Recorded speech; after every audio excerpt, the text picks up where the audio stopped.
welcome to Hello, This is the Doom Show. I am Richard. I am joined once again by awesome bro and man, Jeffrey. You know, that's actually awesome, bro. Is in fact my my title. Like if you mail me something, you have to actually write awesome, bro, like before my name, or it won't find its way to me. Or you're like, return to sender. I actually do. I send them all back, even all the junk mail. You don't know me. Whatever. For those of you who don't know, Jeffrey is, what was it? Awesome bro. Yeah. That is responsible for, awesome bro and man, who is responsible for the Nesun Timora blog. And I'll have a link on there so you can go and visit his blog. It is awesome. It inspires me. It inspires me too. Yeah. Oh. Jeffrey has also contributed to the Fang of Joy fanzine. And will be again. Yes. Yes, there is a second issue a-coming, so you better watch out. Oh boy. You better not cry. I'm tingling. And I'm telling you why, because Fang of Joy 2's coming. My cat is biting his nipples. Come on, dudes. That's not cool. I'm trying to distract him right now. Jesse, do you like all 8 in order? It's just like know. 1, 2. How many do they have? Really? I think it's 8. I might be wrong. What if it's just 6? If it's just 6, I'm gonna sound so stupid. You should add a couple. 12, all 12. Oh, yeah, he's cute. Okay. Enough cat talk. This isn't the cat show anymore. We are here to talk about a film called The Kindred from 1987. Yes. Folks, you are so screwed right now. Don't spoil it for them. No, they need to know. No, they need to go in blind. Burn the journals! The Anthony journals! Burn them! A series of unspeakable disasters. All linked to a mysterious experiment. Did she have any other children? She mentioned someone named Anthony. Dangerously close to home. It wasn't a rabid dog. It's absolutely amazing. Just amazing. It's a him. It's a him. It was born in the house. A creation that destroys in order to evolve. It's part of your heart, part of your mind, part of your soul. He's part of your imagination, you understand? Academy Award winners Rod Steiger and Kim Hunter star in The Kindred, exclusively from Vestron Video. That's your brother, do you understand that? It was a mistake! This is directed by Stephen Carpenter and Jeffrey Obro. Oh, yeah, we're related. Another awesome bro and Obro. Obro. Let's just jump into this plot. As usual, Jeffrey and I are going to go ahead and spoil this whole thing because we can't not discuss this entire film. It's the only way to do it. Every piece of this movie is integral, especially the plot threads that are dropped. And especially everything involving cigarettes and the quitting of cigarettes. And oh man, this is going to be great. Okay, the movie starts after some lovely credits. We get some music, some scary horror movie music. Oh, real quick, did you get the Laserdisc version? Did you download? No. I mean, obtain legally. No, I watched this film on a genuine copy of the Vestron Video VHS release. Nice. So that's how I viewed it. There was the great Vestron Video logo at the beginning.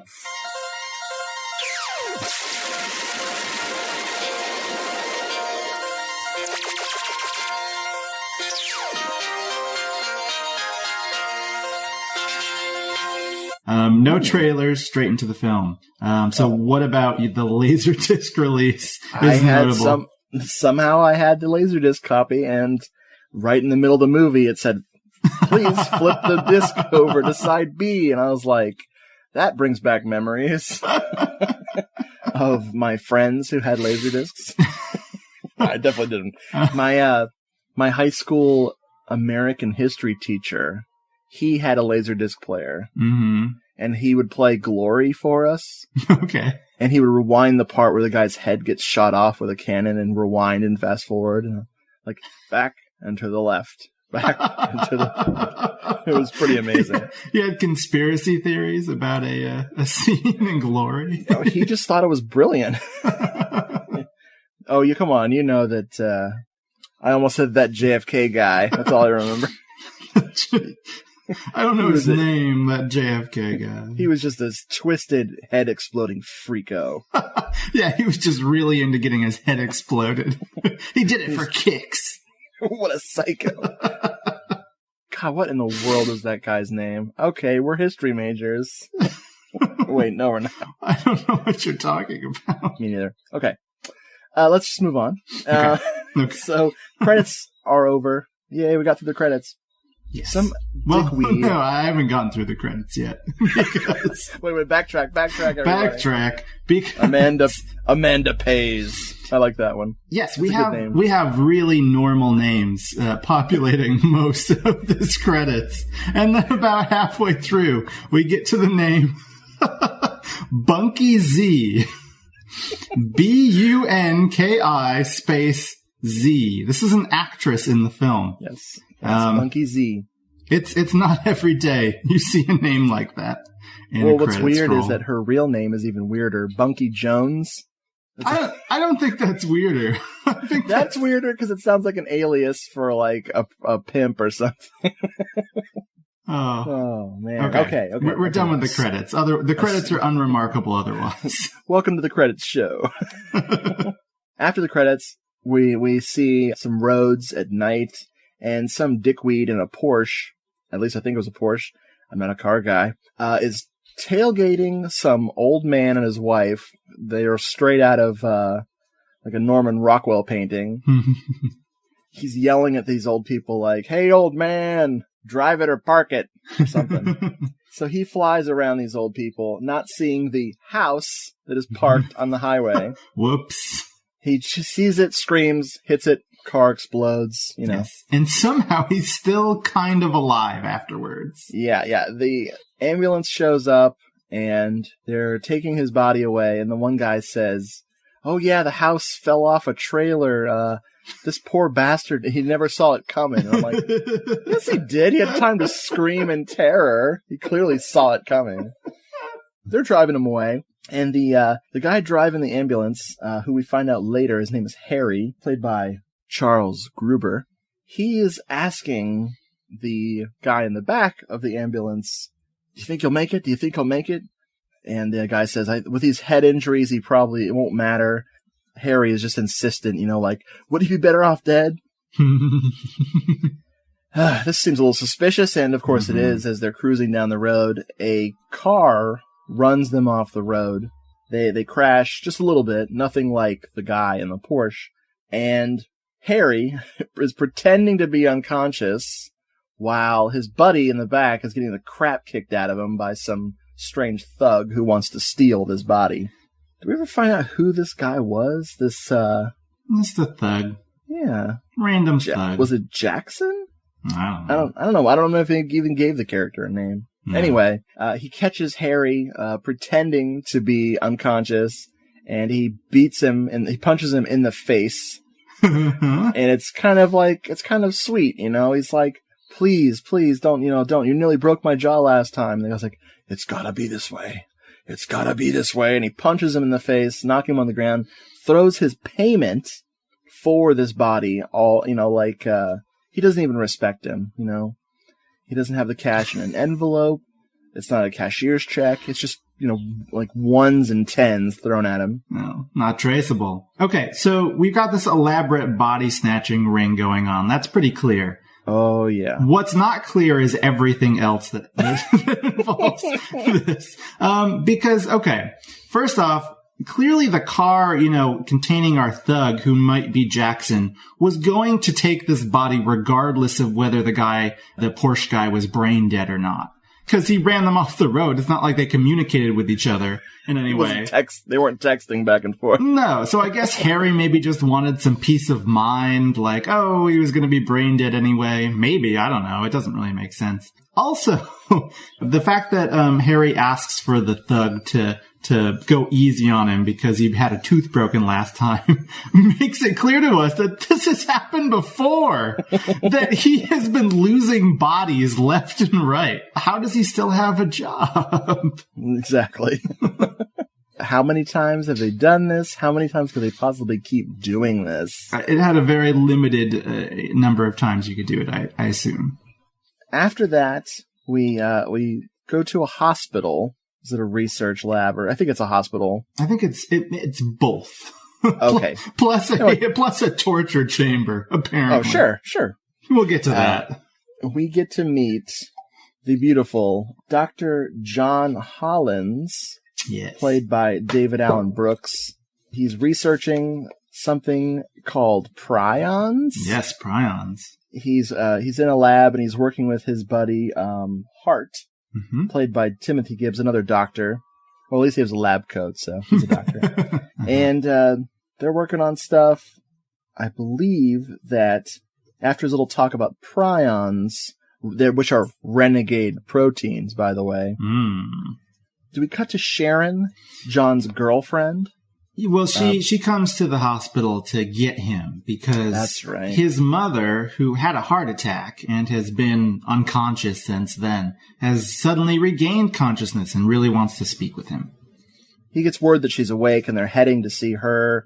They get stopped on the way by someone named Dr. Philip Lloyd, played by Rod Steiger. Oh, yes. Of all people. Yes. And he just asks, inquires about John's mother, and it seems totally innocent, right? Oh, totally. Not sinister at all. Although, immediately after they've met him, Sharon describes him as looking like a well poisoner. He looks like a well poisoner. What? What? We know he's up to so many good things. Sharon is played by Talia Balsam. She is, in some ways, my favorite character in this movie. Okay, interesting. It's a left field choice. Why is that? I want to beat her to death. Oh. Okay, not my favorite. Okay. The anti-favorite. Anyway, we'll get back to her. I believe we also meet Brad Baxter. That's not for a little while. Oh, we'll come back to him? Okay. Yeah. I wrote down my notes. No, he has a fantastic introduction. Right. He has a great intro. Okay, it's a wordless introduction, but that'll be in a little bit. Yeah, okay. Sorry, jumping ahead. I wrote down all my characters together. That was a big mistake. Okay. John goes to see his mother, played by Kim Hunter. Her name is Amanda, Dr. Amanda Hollins. And she wakes up. She doesn't know anything that's happened to her. She wasn't sure what had happened. He tells her, you've had a heart attack, you're in an accident. And she's like, did I hurt anybody? And he says, no. And then her next question, did you get married to Sharon while I was out? Because there's a match made in hell. Heaven. Heaven. Suddenly she remembers something important. His mother was a scientist, a researcher, doing something on her own. And suddenly she flips out because she remembers while she was out for a drive and had a heart attack and crashed, she was on this drive because she was thinking about doing something.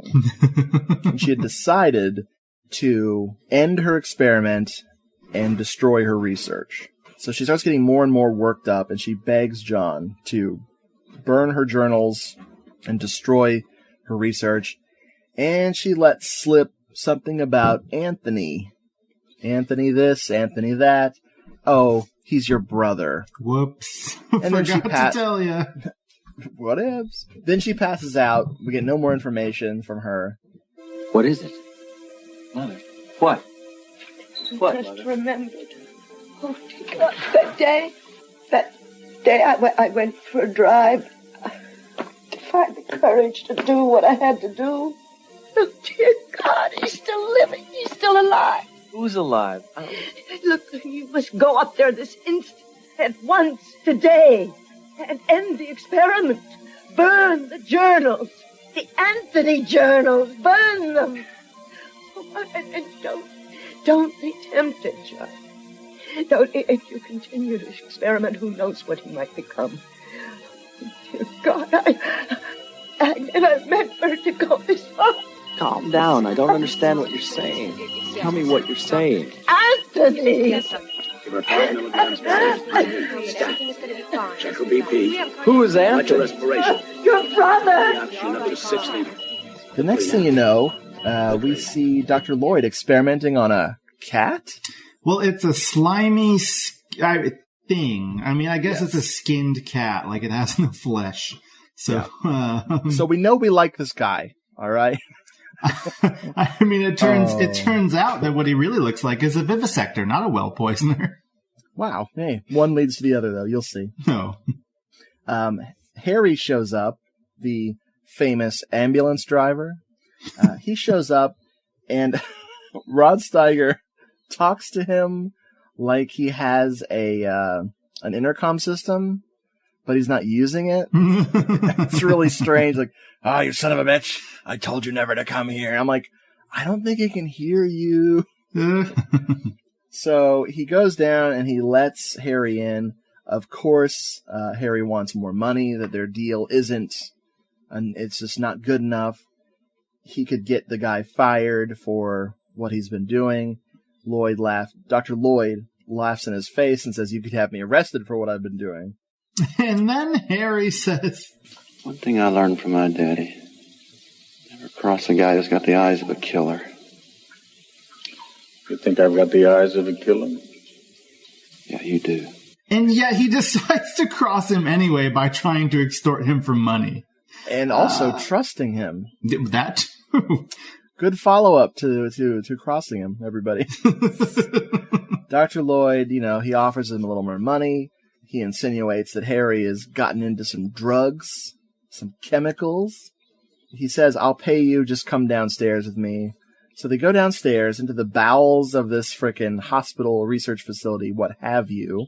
And he tricks Harry, oh man, what a trick, to walk ahead of him into a room and locks him in there.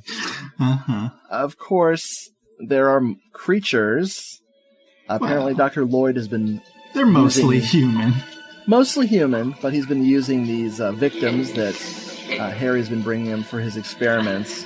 So he has a gaggle of humanoid monsters underneath the place. Yeah, with nice mutated, rotted flesh, a lot of green pus. A lot of slime. A lot of giggling. They giggle a lot. Oh, yeah. Well, yeah, there's a woman she's just happy to touch people. She just has horrible open sores all over her. There's a hulking beast that really creeped me out. The big bald one with the weird, face. Yeah, it was pretty scary. You'll be seeing a lot more of these monsters in the movie. No, you won't. Oh, right. So, Harry gets murdered, presumably. He might just be joining the gang. So here's,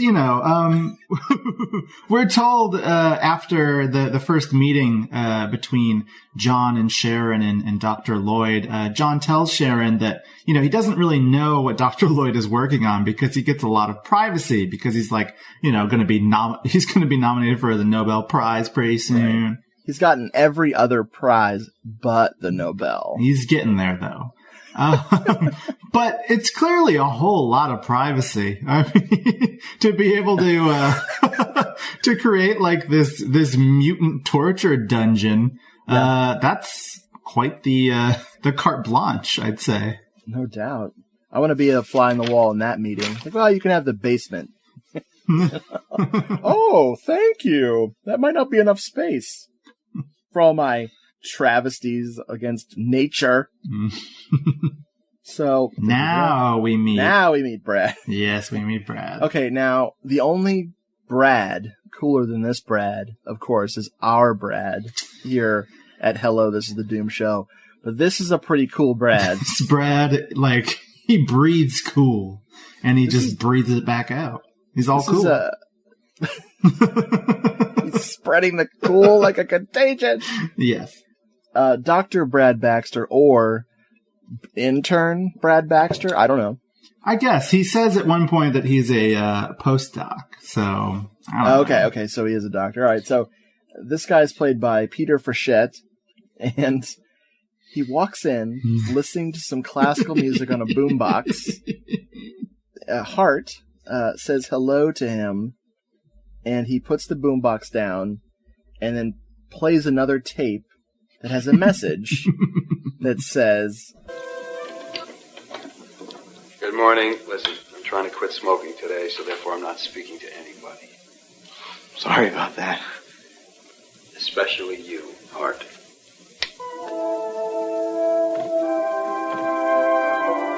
Poor Dr. Hart, played by Timothy Gibbs. He just looks so hurt. Like, whatever. Well, it was a pretty elaborate burn. I understand his pain. Yeah, that's doctors for you. Like, can you imagine, Dr. Brad Baxter? Like, he has so little to do that he just spent all night recording tapes to respond to every doctor in the hospital. He's got a suitcase full of tapes. I have no doubt. That is what his suitcase is full of. Oh my God. So, John goes to Dr. Lloyd to ask about Anthony because he has no other family other than his mother that he can ask about this mysterious Anthony character. Dr. Lloyd plays it pretty cool. He's like, have you heard the name Anthony? And he's like, no. Do you know anything about me having a brother? And he's like, no. I've known your mother off and on for many years. I danced at her wedding. He should have clarified with, I also wasn't invited. I crashed that party. I crashed that shit. And I ate all the hors d'oeuvres. Yeah. Rod Steiger has partook of the hors d'oeuvres table quite a bit in this movie. Once or twice. Okay, so we go to John's mom. We go back to the hospital room, and she's waking up. I think she was sedated before, so she's waking up, and in her blurry vision enters Dr. Lloyd, which I would die of a heart attack if Rod Steiger was standing over me. He starts to immediately interrogate Dr. Amanda about her experiments. He wants to know how many of Anthony's were there. Were there 2 Anthony's, 3 Anthony's? She admits there was 4 Anthony's. Which, as we find out, there are many more Anthony's than that. You only need 3 to make Tony. So what the fuck, right? There you go. Showing my age, everybody. Wow. Woo! Hey, still relevant. She gets really upset and she tells Dr. Lloyd that she will stop his sick dreams at any... With all of her power, she will stop him. She's got a lot of power in that hospital bed. Yes, he actually says that. I tell him all about you and your sick dreams. He'll give you the time of day. Let me tell you something, Amanda. I think you had better tell me about Anthony. Before I go, I'm going to put a stop to you, Philip. I should have done it years ago. Where are you going to go, Amanda? Are you going to go to your... you're going to go to your Just Awards, are you? Are you? No. Why don't you tell me? No, you tell me. You tell me where your notebooks are. Tell me where the records of the experiments are. Tell me what you did. Tell me how you did it. I want to finish your experiments. I'm going to everything in my power to finish you. I'm afraid, my darling, you don't have much power left. He totally talks her to death, because he wants her experiments for his own and everything. But, I mean, how does she really die? I actually kind of wonder. Did he just breathe up all the oxygen real quick? So she just died of asphyxiation. Like he got her all upset, and he wouldn't let her call for a nurse. And that usually will kill most people. Oh, really? Yeah. I don't have a nurse who comes and waits on me, but I should probably get one. I don't want to die. I'm living on the edge. Yeah, man. Life is too precious. Get a nurse. Okay. So First thing tomorrow. We cut to this funeral scene, and it's kind of a bummer. Well, it's a funeral. Oh, okay. Yeah, it's fine. It's normal. After the sermon, John says he wants to be alone. So Sharon's like, okay. So everyone leaves him alone. He doesn't get his alone time. Whatever. I think by alone he just meant not around Sharon. Yes. Yes. I agree completely. So this beautiful British woman, presumably beautiful. British, walks up named Dr. Melissa Leftridge. You know what? I bet she's not British. She just picked it up while she was studying at Oxford. Oh, one of those. Yeah, one of those fake accents, yeah. And she is played by Amanda Pays. Yes. Pays is not a verb. That is her last name. Well, it's also a verb. Yeah, I know. It's both. I know. Okay. I went to school. But you didn't go to Oxford. I didn't go to Oxford with Dr. Melissa Leftridge. So why is Melissa there at this funeral? That's kind of weird. She is totally obsessed with Dr. Amanda Hollands' work. Mm-hmm. She's read everything she's ever written. And she hasn't memorized every word, of course. But she's memorized every idea, which to me is like, whatever, you're skimming. I bet she just memorized every title. If that. Yeah. She just wants to help out with this research. And unfortunately, she arrives at the moment that Amanda Hollands dies. It's really bad timing. But apparently not. John's like, whatever, I like you automatically. You can come to the house with us. Well, she's very tastefully dressed at this wedding. Yeah. She's definitely grieving something. By that I mean she's a big step up from Sharon. Oh, Sharon. John heads back to the car, and Sharon's like, who was that? And he says, oh, that's Dr. Melissa Leftridge. And she's like, do you know her? He's like, no, but we're all going to get a chance to, because she's coming to my mom's house with us to go through the research. It's just the way he delivers it. It's so weird. Like, just know this, folks at home. David Allen Brooks is a great actor. He has this knack for saying his dialogue. Yes, he says it. He really... At all points, he says his dialogue. He says the fuck out of it. And by the fuck, I mean totally says stuff that is apparently in the script. They head up to the house, and... Who's they? Specify. Oh, yes, of course. We have a crew here. We have a whole crew. But it's not everybody at first. It's just Hollands and Sharon. Yeah, we got Sharon... We got John Hollands. He's going to be there. Let's see. Do you want to go over who arrives? Well, yeah, they're not there yet. Hollands and Sharon go to the house first just to like sort of open it up. Because they act sort of like this is a remote country cottage, you know. It's fueled by a generator and it's got a rustic sense. It's got a barn out back, but it's obviously not that far from the hospital considering how frequently the characters go between this house and the hospital. So anyway, they're there to like open it up and they bring along their dog Duke. And that's it at first. Yeah. What was the dog's name? Duke. Duke, thank you. Okay. Yes. Yeah, we got some good dog acting from Duke, so. Very good dog acting. You'd almost think he was better than David Allen Brooks. Well, I don't know. We didn't see him deliver any dialogue besides bark bark, so it's hard to judge. He stayed up all night memorizing those lines. Okay. The house is a little run down. The power's off. There is a generator, like you were saying. The floor is rotted out on the fair to say, yeah, deck. It's really like how they didn't fall through it the first moment they went out on the deck. I have no idea. There's a hole in the floor, and for some reason, John has to drop a tomato in the hole. I don't understand. I mean, it's like a grape tomato, right? Yeah, it's a very. I know he's a scientist, but what did he learn from that? Hole in the floor. It just stood out. I don't know why that stood out. I was watching a very strange movie. What can I say? They find John's bedroom, and apparently, Dr. Amanda Hollins turned his bedroom into a frickin' laboratory. It's like, hello, I was going to come back from college and live with you. Live with you and my brother. Yeah.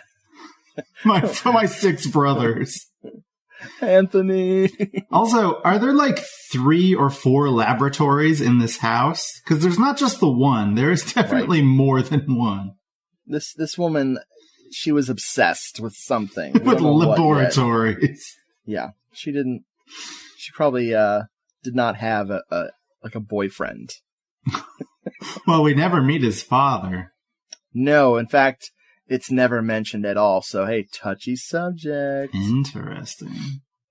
That night, John plays a tape.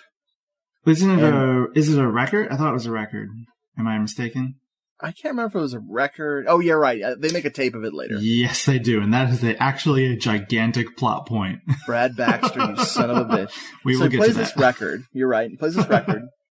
And it's this woman singing. It's in fact, Dr. Amanda Hollins singing. Right, singing a lullaby. I didn't want it to be her. I wanted it to be a record that she bought. I really wanted that to be a thing. I wrote down the lyrics to this lullaby, by the way. Can I hear them real quick? It's do do do do do do do do do do do do. That's it. It's really profound. It lulls any baby to sleep. Jeffrey, it's that attention to detail that got you a spot on this show. Let me tell you. I know. It's just a song about doo-doo, okay? Melissa, this is Brad Baxter. Melissa Leftridge. Hello. How do you do? Do you still want that tea, John? No, thank you. This place is amazing. Your mother must have been a real power tool. I mean, the whole house is fantastic, with the possible exception of the basement. Now, what is down there? It's just a laundry room. I remember sliding down one of the chutes from the bathroom. What is this? I love this. This is a lullaby my mother used to play when I'd get rambunctious. It always seemed to calm me down. Why don't you make a couple of extra copies? Apparently, when John, when he was a kid, would get, and I'm quoting here, rambunctious, his mother would play this record to calm him down. How did rambunctious John as a child act? Do you think he dropped melons down through the holes in the floor? I have a feeling that he just grew his hair out and said his lines. And oh my God. I don't want to think about that. Okay. Probably really precocious, but stupid. God, that record. They could have at least made it cool. They could have at least made it pretty or haunting or something. It's just the most irritating caterwauling. I mean, it's not terrible. It's, it's in key-ish. It's a lullaby. But it's just like, how could that soothe him as a child? Or listen, she was a doctor. She didn't have time to take vocal lessons. The periodic table on record. Anyway. So what happens to poor Duke? Something happens. When they stop playing the record, because Duke starts getting upset, and he goes out on the deck, and we can't see, but he's barking at something. Oh, wait, something is coming through the floor. It looks like a tentacle with a little fingernail or a little spike at the end of it, or a claw, perhaps. So, being a dog, what does Duke decide to do? He has to bite it, bark at it. It's it's pretty convincing performance. Yeah. So he acts like a genuine dog, not this fancy movie dog. No, sir. Then they turn off the record, and that's the big mistake. The moment they shut off the record, poor Duke gets killed, presumably. We'll see his body later. But we know that something bad happened to him because they did that dog whelping. Because he turned into a body later on. We know that something bad happened. He turned into a nearly headless dog corpse. So when the dog dies first, you have good things in store. This is just like The Conjuring. Just like The Conjuring. Slimier, a little bit slimier. Yeah, maybe. That's what the one thing the movie was missing was the slime. Yeah. While they're asleep, because of course they don't notice that the dog is, dead or missing or whatever the hell. Melissa, Dr. Melissa Leftridge, who we've met at the funeral, just shows up the middle of the night. Well, she During has a been thunderstorm. invited. She's been invited to the house for this but weekend of burning and demolition. But she waits till everyone's asleep to show up. Yes. And she seems very suspicious, as if she wasn't already suspicious. Now she's very suspicious. Oh, totally. When John confronts her about the fact that she sort of snuck in, she pulls the old classic line of, "Oh, look at this instead. Let me get your attention over this way. Let's change the subject. It's fine. Nothing's it's all cool." And he falls for it. He's a sucker. He's an idiot. Yeah. In the morning, he wakes up and finds her. Sharon comes down, obviously post hot sex night, lovemaking Sharon. I doubt it. Okay, not obviously. I doubt it. But she's pretty embarrassed that Melissa's there, and she offers to make coffee. And this is a big plot point. Melissa doesn't want any. That is actually a big plot point. All right. Finally, their friends join them at the house. Mm-hmm. They're on their way. Brad, I wrote this down. Goofball Brad and his cigarette invention. Now, do you think he invented that? God, I hope he did. So, like, when he was done recording all of those individualized disc tapes for all of his friends, he then spent the rest of his night creating an automatic cigarette lighter that doesn't work. Yes, you know what? I believe that's true. That is what Brad Baxter did. I just assumed he invented it. That's the jump I made. Also, you and I should start a business. Disc tapes. Disc tapes. We will make you customized disc tapes to play for you don't want to talk to when you're quitting smoking. Yeah, that's a good idea. Let's cut that out of the show so nobody steals our idea. Oh, thanks. That's how you copyright stuff. You're recording a podcast. Oh, perfect. Never mind. Leave it in. You'll learn. Brad is demonstrating this cigarette destroying machine. He's demonstrating it for Cindy Russell. Dr. Cindy Russell? Maybe. Well, they're all doctors. Another maybe doctor. Actually, they're all almost doctors. I think that Bunky Z's character is like a secretary. Oh, burn. Or a receptionist, I guess. She'll be a doctor eventually. I don't think so. Cindy is played by Julia Montgomery. She is just amazed by by his invention that's supposed to help him quit smoking, by shredding his cigarettes. Now, this is weird. I got a little confused here. Okay. It seems like Dr. Hart and Cindy had a relationship. Correct. She thought it was like a fling, but he took it more seriously. Right. She broke it off, and now he's, like, bummed about it. Right. But for some reason, Brad is mad at Hart over it, too? Well, because Brad has a thing for Cindy. Right. It's, it's basically, it's like high school. Do you remember high school? Oh, yeah. Well, I think about it every night. It's just like that. You had a Brad and a Cindy and a Nell and a Hart in your high school. It's exactly the same. It's just like that. But I didn't know them. Oh. I mean, I knew there are people with those names at my school. What are you insinuating? Nothing. So, yeah, there's a love triangle or an octagon or... I think it's an octagon. Because I think Nell is involved, too, Bunky Z. I think that maybe she and Hart are like... Hart, I think, is going after Nell. Oh, I gotta go after Nell. So hot. I have to comment upon the fact that all of these people have congregated at this house to begin with. Right. Because it's kind of like, a stereotypical slasher almost, with all of these wacky teen stereotypes converging at an isolated cabin for beer and shenanigans. But the big difference here is that they're all in their 30s and doctors. It's like putting those stereotypes into context that don't really support those stereotypes anymore. But that makes it very enjoyable, because we're seeing, doctors act like, they're in a soap opera. And I guess there are lots of soap operas about doctors and their relationships. So really, the Kindred was ahead of the curve. Damn, inspired by the movie. No, that is a very interesting point, though. It does have that perfect slasher setup for a monster movie. Yes. I don't think much happens before Baxter puts the moves on Melissa. Oh, yeah.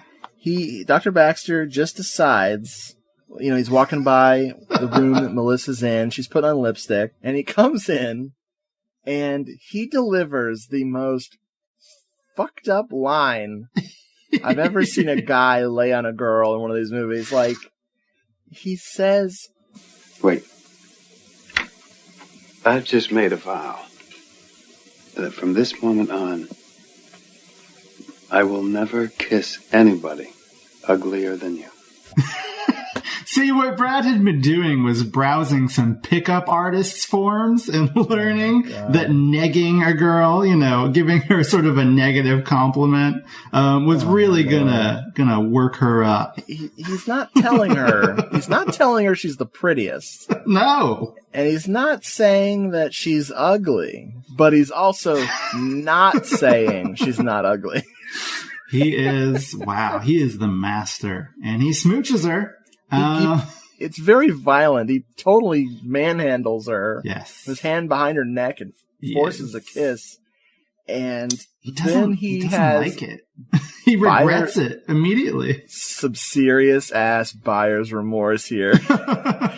And it doesn't explain it until later, and we won't explain it now, but he looks horrified. Yes. He's wiping his lips off on his hands and kind of like smelling his hand after he like wipes his lips. He sort of kisses his hand like, like. You know what it was? It was her fish-scented lip gloss. Oh man, don't give it away. She had too much. That's right. She had Cool Ranch Doritos. Ooh. She was just munching on those before he got there. Baxter's more of a nacho cheesier guy. So true. Well, when people get back from Oxford, they're like, where's the Cool Ranch? They don't have those in England. So we cut to the next scene, which is of a tentacle getting fresh with a watermelon. Okay, why is this watermelon here? Well, I don't fucking know. No, I know. Nell, yes. Played by the Oscar-winning actress Bunky Z. Okay. She might know someone who won an Oscar, but no, she doesn't. Her whole deal is she's trying to go to her parents' anniversary. Yeah. She wants out of work because of this anniversary.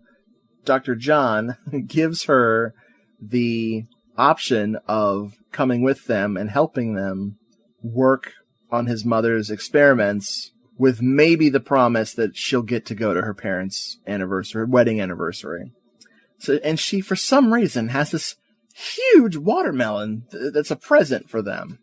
She keeps telling people, don't eat the watermelon. That's for my parents. Well, she actually brings a watermelon for her parents and some cantaloupe for the assembled people at the house. Yeah. And Baxter is so unfamiliar with his fruits that he mistakes a watermelon for a cantaloupe. That is a plot point. It's, in fact, a major plot point. Because he almost, stabs the watermelon with a knife to cut it up and start eating it. And she screams, it's like, I offered you cantaloupe, not watermelon. And it's at this point where you start to wonder, what am I watching?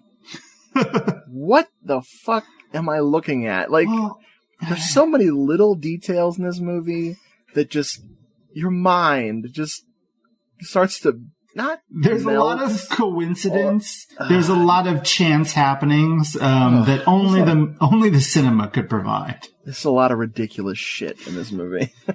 So it really actually matters a lot that the watermelon was not stabbed by Brad, because then they do not discover the tentacle that has been living inside of it. Okay. Nell goes driving with the watermelon. Is she going to see her parents? Yes. She's going to her parents' anniversary. She finally is going to this awesome reunion.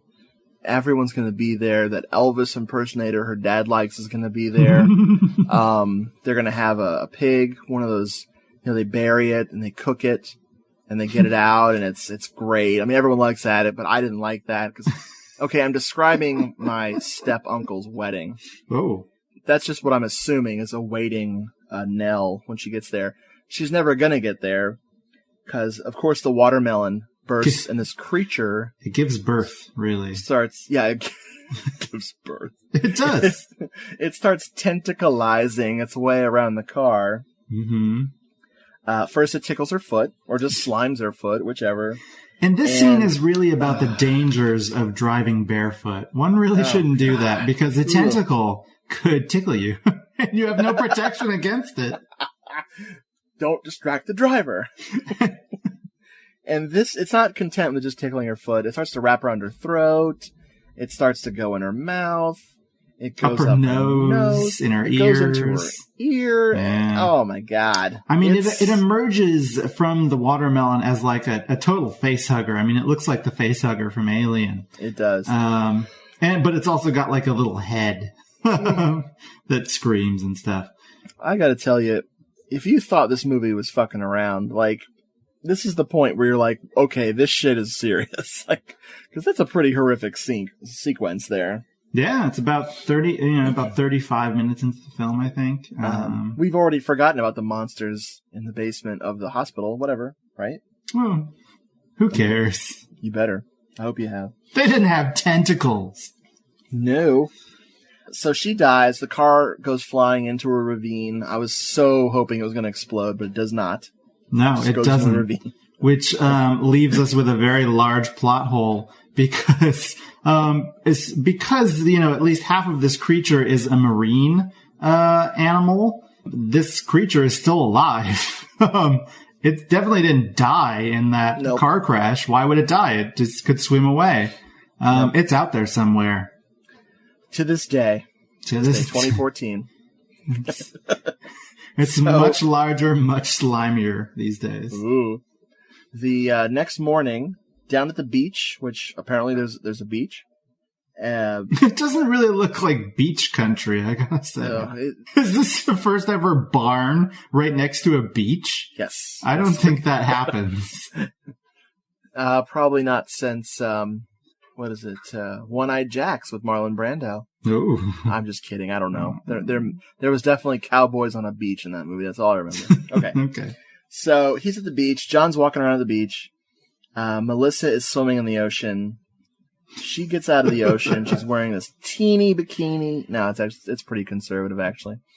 But she gets out of the water, and they have a debate on the beach about hybridization. They do, but you're forgetting my favorite thing, which is that when she comes out of the water, John says to her, "You certainly take your marine research seriously." Har har, foreshadowing.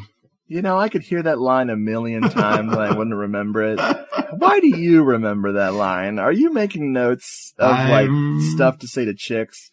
Have you made a vow never to kiss anyone uglier than a chick before? I wrote down all of Brad Baxter's lines. Damn it. I recorded them on tape, and I'm bringing my boombox to the club on Saturday night.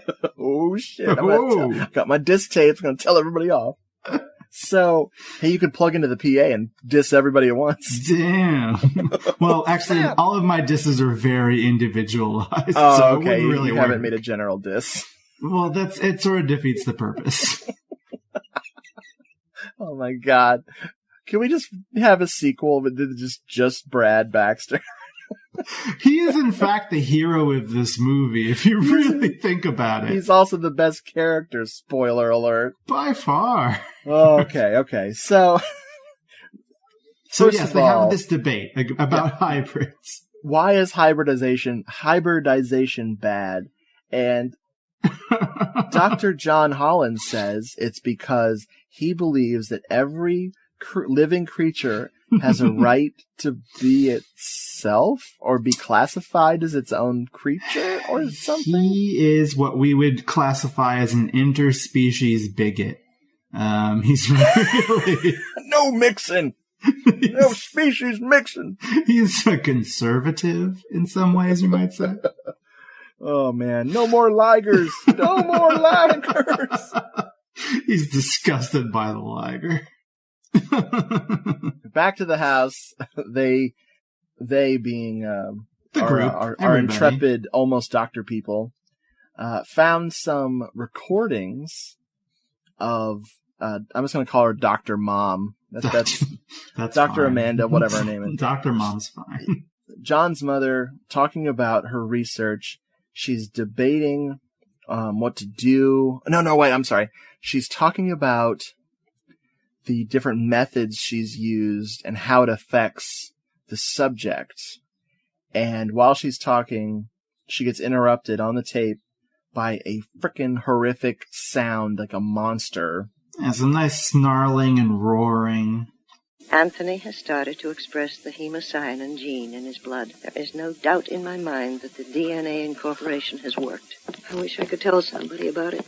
The world, preferably. But it's too soon. Very few would understand what I've done.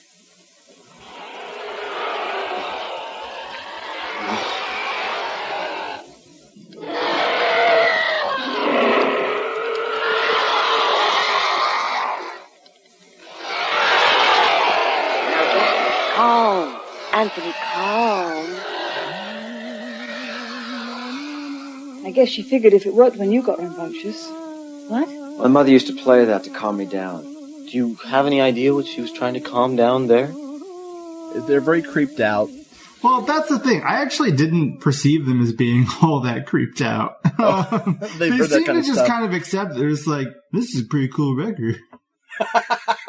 What was she doing? That sounds awesome. Her experiments were way far out. Man. Hope she doesn't do any more hybridization, bro. John gets offended when somebody insinuates something? I can't remember now. But he storms out, and I guess it was Hart or Brad who's like, ooh. Do you remember that? I think they probably made a Your Mama joke. Oh, man. Your mom. Your mama was way into hybrids. That's it. I'm out of here. Dr. Hart goes off by himself. I guess he's just kind of scoping out their little land there. And he goes over to the barn, goes inside the barn where he finds poor Duke, the dog. He finds him dead. And just when he's going to go back and tell everybody that he found the dog, he gets attacked by a beast. Mm-hmm. This creature, slimy creature with lots of tentacles, wraps its tentacles around his neck and pretty much slices his throat. Right. Cuts it up pretty bad. He's kind of bleeding out. He does manage to fight and get away. Let's try to describe this creature in more detail. It's like, it seems like we, this is a film with a limited budget, to say the least. Yeah. It has very good effects throughout. Or at least pretty good effects throughout. But the monsters, we never really see them, fully, which is probably for the best. But it seems like they propel themselves with tentacles, at least the smaller ones. Right. They have little bodies and little heads. They kind of look like Klaatu from Total Recall. Is that right? Is that the little? Yeah. A little bit. A little skinnier, maybe. Slimy. It's definitely slimier. And they seem like they're propelled by these tentacles, like they can walk with them, move around with them, scurry under bales of hay with them, and slit people's throats with them. One hopes that George Lucas will retouch all these effects soon. I don't know where that came from. No, you know what? I hope J.J. Abrams goes in and adds a little lens flare whenever we see the creatures. Oh my God, those lens flares. As he's nearly bleeding to death, he's rescued, sort of, by Melissa. Sort of. Melissa rushes up to him and is trying to get him to the house. And she's like, don't tell anybody what happened. Don't tell anybody what happened. She says, tell him it was a wild dog. Blame it on a mad dog. And she says, you don't want to panic everybody. Yeah, of course. You don't want to tell everybody that they're about to have their throat slit by a tentacled beast. Leave that to the side. At the hospital, while Hart is he's recuperating, John and Sharon, I think it's John and Sharon or John and Cindy show up, whichever. Hello, interchangeable people here. finds out from the doctor that Dr. Hart he's in a lot of pain, but he's been sedated, which I thought meant they did not sedate him very well if he's still in a lot of pain. They go in and see, or John alone goes in to see him, and Dr. Hart tells him that Melissa lied, that he was not attacked by a dog, that something else was out there. This inspires John to jump into action and call Melissa out on her lies and find out what's really going on. No, it doesn't. He just goes back to the house. They finally go down to this basement. Again, I just want to point out how close in proximity the house and the hospital seem to be. I mean, they really travel between them several times throughout the film, very, very quickly. This is not a remote house. It's not remote. No, even though they want you to think it is. It very much gives you that impression, but it's not. They get stranded quite a bit at the fucking house. Anyway, so they finally go back. They go back to the house, go down to this basement, which they've been avoiding this whole time. Well, they don't go down there right away. First, it's Melissa. Okay. Melissa goes down by herself. Oh, that's right. That's right. Because, in fact, that's what Melissa says to Dr. Lloyd, who she's secretly working for. Later on, she says they never bothered to check the basement. She goes down to the basement, and she finds Dr. Mom's old notebooks, her journals from her research, and she finds Anthony's 1, 2, and 3 in jars. Mm-hmm. And these Anthony's are little monsters. And she has to open it up and look at it. Well, it looks dead, right? Oh, it looks dead when it's turning around and staring at her. And of course, this little bugger jumps out and grabs her. And this is one of those scenes in a horror movie that I'd love to watch without the music. It's, that spooky synthesizer score. I would love to see it with just the sound effects. It goes on for quite a while of her trying to cram this poor creature back into its jar of formaldehyde. She's struggling with this little beastie, and she slams the jar, cutting off his little hand. Oh my god. It's hilarious. She immediately... Wait a minute, what is it? Well, that's it. That's just the end of the scene, I think. Oh, that's just the end. Okay, so she does manage to get away from this creature. She doesn't get killed. And she takes one of the creatures, probably that one, with her. We find out that Dr. Hart had a trace of something on him called hemocyanin? Hemocyanin, yeah. Okay. It's only found on marine life, this element, or this substance. In fact, that's not true. I looked it up. Oh, shit. Research for the show. Yeah. Hemocyanin is an oxygen-transporting protein that exists in some invertebrates, specifically mollusks and arthropods. So that's it. I mean, the film gives the blanket statement of all marine life, and we get the intimation that it's specifically like fish-type creatures, and that's just flat out not true. We get some nice pseudoscience for sure. Oh my god, we get so much pseudoscience. It's I think they just thought hemocyanin was a pretty cool looking word. It's vaguely associated with what they need it to be. Yeah. Much like the watermelon. So we find out that Sharon is jealous of Melissa. As she should be. Because, man, oh man, what a catch these two women are. No, not really. That night, we find out that Sharon has every reason to be jealous because Melissa totally puts the moves on John. Oh, yes. I think she brings him booze or champagne or whatever and totally kisses on him, and he's like, no. Not before telling him about her illness, which is ambition. Ooh, I've had that. I'm just kidding. I've never had ambition.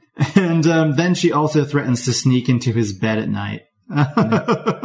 Yeah, he says to her that Sharon would be pretty upset if she snuck into the room. That's reasonable. I think he was being a realist there. So Melissa does what every seductress does. She sneaks in that night while everyone's sleeping, and she steals John's car keys and steals his car. So here's one question I have is how did she get there in the first place, if not by car? God. You know what? I think it's because the hospital and the house are so close together. She probably just walked. This screenplay, man. Holy shit. She doesn't have her own car. She steals the car. She takes one of the Anthony creatures to Dr. Lloyd to show him off or whatever. We find out, of course, that the creature screams like a condor when it's being jabbed at on his operating table.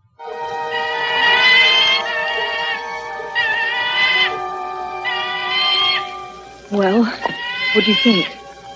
It's amazing. It's absolutely amazing. She is indebted to Dr. Lloyd, which is why she's doing his bidding. He's holding something over her. She's always cold, and the pain is great. And he has developed some kind of cure, or at least a medicine that can suppress her symptoms. Yes. Of whatever it is that's bothering her, which we'll find out later. And then, boy, oh boy, is it fascinating. They go to the hospital. They being John and somebody. The doctor there tells them that, why couldn't he have told them this before? God, why do we need another trip to the hospital? Anyway. Well, it's so close by. Why not? You may as well. That a guy named Billy Kavanaugh, I actually wrote this down, a guy named Billy Kavanaugh died, and they found lots of hemocyanin all over his ass. Like, he was hemocyanin patient number 1. But it was a mystery. They didn't know what the hell. Turns out this Billy Kavanaugh guy was... an avid fisher. Yes, an avid fisher. He was John's mother's handyman. Oh my God, why did I write any of this down? This is so pointless. So that's finally enough. John and the gang confront Melissa about what's going on. Oh boy. She denies everything. I don't even remember what she tells them at this point. How is he? He's going to be all right.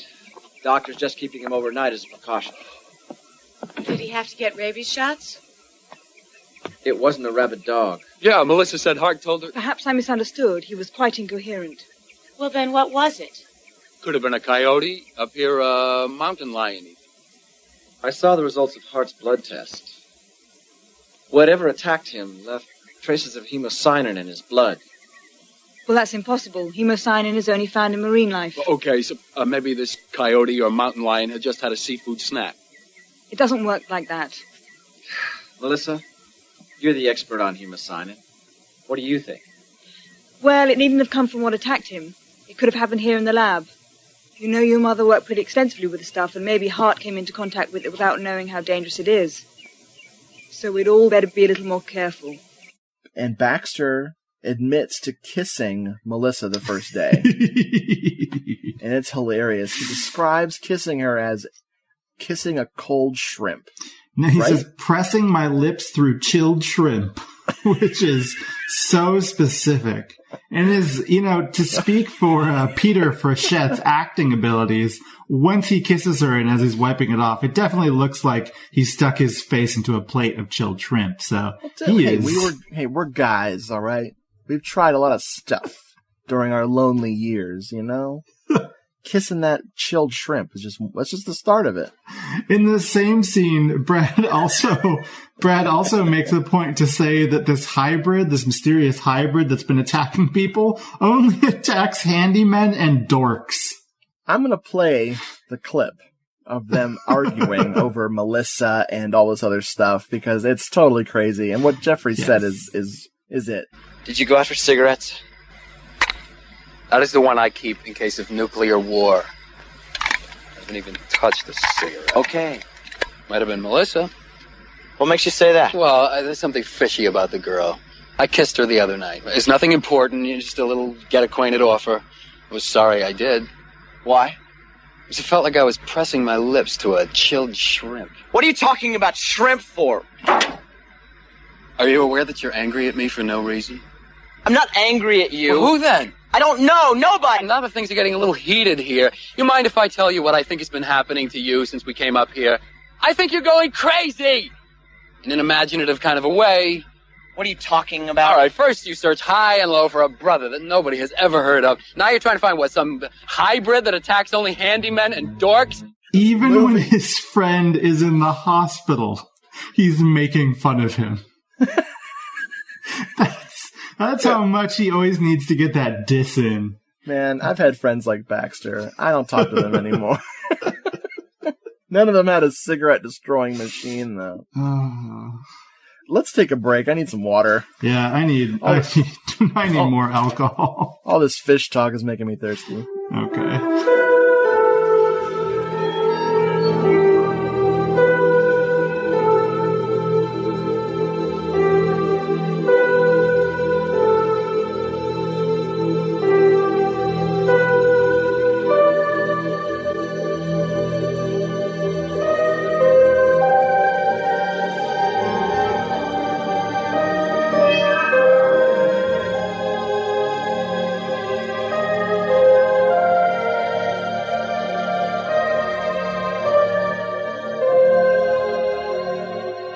We are at the part where we learn a little bit more about Anthony. We learn specifically that, what's his name? John's mother spliced his cells and slash DNA into something else, which was like a marine animal, something to do with this hemocyanin. It's not totally clear. To create Anthony. I wrote down that it was somehow science-y. It was very science-y. And then to sort of take away that sheen of science and to make this creature, this hybrid beast she's created in her laboratory, a little bit more human, she decided to name it after her favorite saint. Oh, boy. That never ends well. No. They hear a scream. The monster's screaming like, I'm Anthony! Okay, it doesn't really say that, but they hear a scream, and they decide to get the hell out of there. And somehow, they look out the window, and the monster flips the car with Baxter in it, right? Yes. Baxter's the first one in the car. He's starting it up, and all of a sudden, the monster flips the car. We don't see the monster. We just see the car flip as Baxter jumps out to safety. Thank God. Though it's to be noted that John notes like 10 minutes earlier that the car has like no gas anyway. So it's not clear why Baxter's even in the car. And just like you're saying, why does it matter? They're so close to the hospital. They can just walk. My question to you is, what do you think this Anthony creature is yelling? You know, with all of his many lines of dialogue in this film, what do you think he's trying to communicate to these assembled people? I would say he's trying to say, "Mom took your room." I think. No, I don't know. I think he's trying to say, "Who cut open the watermelon?" It's not a cantaloupe. Don't you know what a cantaloupe is? Oh, Dr. Baxter. So next scene, we're back at the hospital. Dr. Hart wakes up and he just goes ballistic. He decides to leave. He decides he has to warn his friends about the danger that they're currently already dealing with. Right. Nice instinct, motherfucker. So we get a fantastic escape scene where he knocks a whole bunch of orderlies out and then steals an ambulance. Man, I told you not to take the night shift, you know? Freaks. Back at the house, Melissa pulls the first harpoon gun of the... She's just armed with a harpoon gun. But we figure, hey, whatevs, you know, she's into oceanography. She's into the beach. She's into marine life, right? So, of course she's going to have a harpoon gun. And while she's pointing it at John, she reveals her plan and the fact that she's working for Dr. Lloyd because of her disease. And we get a wonderful callback where John says, "Oh, your disease, ambition?" She says, "No, it's actually much more fatal than that." I don't remember that line at all. Thank you. You're welcome. Apparently, she came into contact by accident with some hemocyanin. Damn it. Hemocyanin, yep. It's not hybridization, folks. It's the hemocyanine. And she came into contact with it, so now she is sick, and she tastes like shrimp, whatever the fuck. She's threatening them with the harpoon gun, and a giant tentacle comes through the window and wraps around her, and they have to fight this tentacle.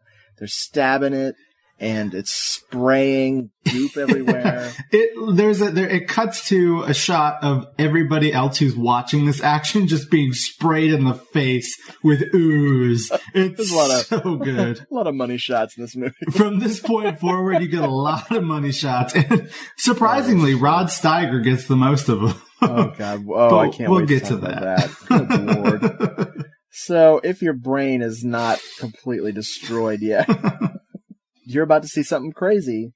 Apparently, Melissa and the monster should not mix. No. Having the creature grab her and maybe get its slimy stuff all over her, whatever, she just goes through a transformation instantly in front of everyone's eyes. And what exactly happens to her? Well, she turns into a fish lady. Yeah, she grows gills, her ears sink into her skull. Baxter very helpfully exclaims at this point, "What the fuck is happening?" That was not acting. Dude, it's an elaborate transformation. I mean, it is a long sequence, and it is just insane. Yeah, so she turns into a fish, and because they couldn't get her to the carnival sideshow in time, she drowns in the air, unfortunately. There was a frickin' tub right there. You could have at least gotten her some salt water from the tub. No. Nah, it doesn't make sense. Nah, they're just gonna eat her later. Whatever. Dinner. we ran out of cantaloupe. Past the Melissa. Okay, so they decide to lock up the house. Actually, if that scene of her turning into a fish lady wasn't enough, then Baxter gets attacked by a tentacle at the end of the scene. Yes. Because, sure, why not? Let's ramp it up. Yep, we got to do this. We got a lot of time to kill here. So, Baxter gets attacked, but he doesn't turn into a fish lady. Nope. Apparently, he didn't have a pre-existing condition. He didn't have shrimp lips. God. Oh man, that's what my disc tape was gonna say. You got shrimp lips. And I'm trying to quit smoking. So, oh God, here we go. So while they're trying to lock up the patio, Sharon falls through the floor. And it is spectacular. Like, she falls like 3 stories into a dark, damp mud pit, really. Mud pit, slime pit at the bottom of the basement, which turns out is also Anthony's bachelor pad. Yes, Anthony's been waiting for the ladies to get there. They real quickly, they rig up some flashlight rope deal, and they send it down to her. They're going to try to pull Sharon up. The creature attacks, of course. Sharon's about to get eaten or just myrtleized by this creature. And John uses Melissa's harpoon gun. And he shoots the creature in the tentacle, and it releases her, and he rescues Sharon. So that's Chekhov's rule. If you show a harpoon gun, that's right, in the third act, it's probably going to be shot in the third act. You know what's funny? Who wrote? Was it Dostoevsky wrote Crime and Punishment? Yes. I used to think that Dostoevsky had that rule. Nope. Wow. You'd be wrong. I wonder how many times I said that out loud in front of people, and they went, "What a moron." Anyway. He needs to brush up on his Russians. Yeah, I gotta go. I really gotta go back to school.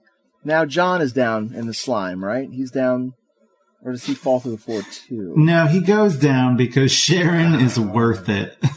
Yes, she is. Yes. Yes, she is. Oh, God, I just remembered my favorite moment of hers we missed. Oh, what was that? She was being a bitch earlier. She was typing up a thesis, and Melissa came in and was like, "Hey, John wants some tea. And Sharon's like, I don't have time to make him tea. She's like, no, bitch. I'm making tea for John, and I was just seeing if you wanted some. And Sharon's all embarrassed, feeling like an asshole, and she's like, oh, no thanks. That was my favorite scene in the whole movie. I'm surprised. No, I'm not surprised you picked that one. That is... It's pretty intense. I mean, the hairs on my arms are not moving. Tensions were running high. So anyway, they escape to this laundry chute. They climb up out of the basement through a laundry chute. They're covered in slime. It's worth noting at this point that the laundry room is another laboratory. It's our third laboratory in this house. And they're all secret, hidden. Nobody would think to go to the laundry room. I would hate to be one of those house flipper people, because this place is a fucking disaster. What do you think that handyman we never met thought when he walked around this house? Like, when Dr. Mom had, like her dryers on the fritz, he has to go in and fix the dryer and sees a bunch of demented mutant babies. What was it? It's like, oh no, Billy, that's the particle accelerator. The dryer's right over there. So, Hart shows up just in time for the floor to collapse. Oh, yes. Poor Cindy falls in. They try to, save her and keep her, but of course, I think Hart loses his grip on her. No, it's Brad, of course. Oh, okay. Brad, who adores Cindy so much, he lets her fall to her possible death. Well, they're all covered in slime at this point. Who could grip anybody? Really? They do make sure to show you how slimy their hands are, so yes. He really had no choice. The monster attacks again. Mm-hmm. And, this is my favorite plot point of the movie. It is... So the monster starts attacking Brad and Hart. And so John, who has escaped through a laundry chute, gets it in his head to put the tape recording of the lullaby into Baxter's boombox to lull the monster into complacency. Now, this tape only exists because earlier on, while listening to the record of this lullaby, Brad was like, hey, that's a pretty cool song. Make me a copy of it. and they totally followed through with it. So this whole climax hinges on the fact that Brad has really bad taste in music. Bad? Oh, yeah, pretty bad. pretty bad. I'm your mother. I'm Dr. Mom. Okay, so they come up with this lame-ass frickin' plan to kill the monster, but they're immediately interrupted while trying to carry out this stupid-ass plan when Dr. Lloyd shows up. Finally, right? And what's he toting? He happens to be carrying a harpoon gun. This is a big-ass harpoon gun. This is like RoboCop's harpoon gun. This is a huge-ass harpoon gun, and he's, threatening with it because we know he's an expert shot and he has unlimited ammunition with it or something. It's such a big harpoon gun, I mistook it for an assault rifle at first. I was hoping it was an assault rifle, but I saw it was a harpoon gun. I was like, what the movie. See, I was much happier. I was like, he knew to bring a harpoon gun. This was a harpoon gun only party. Wow. Don't bring a machine gun to a harpoon gun fight. What is it?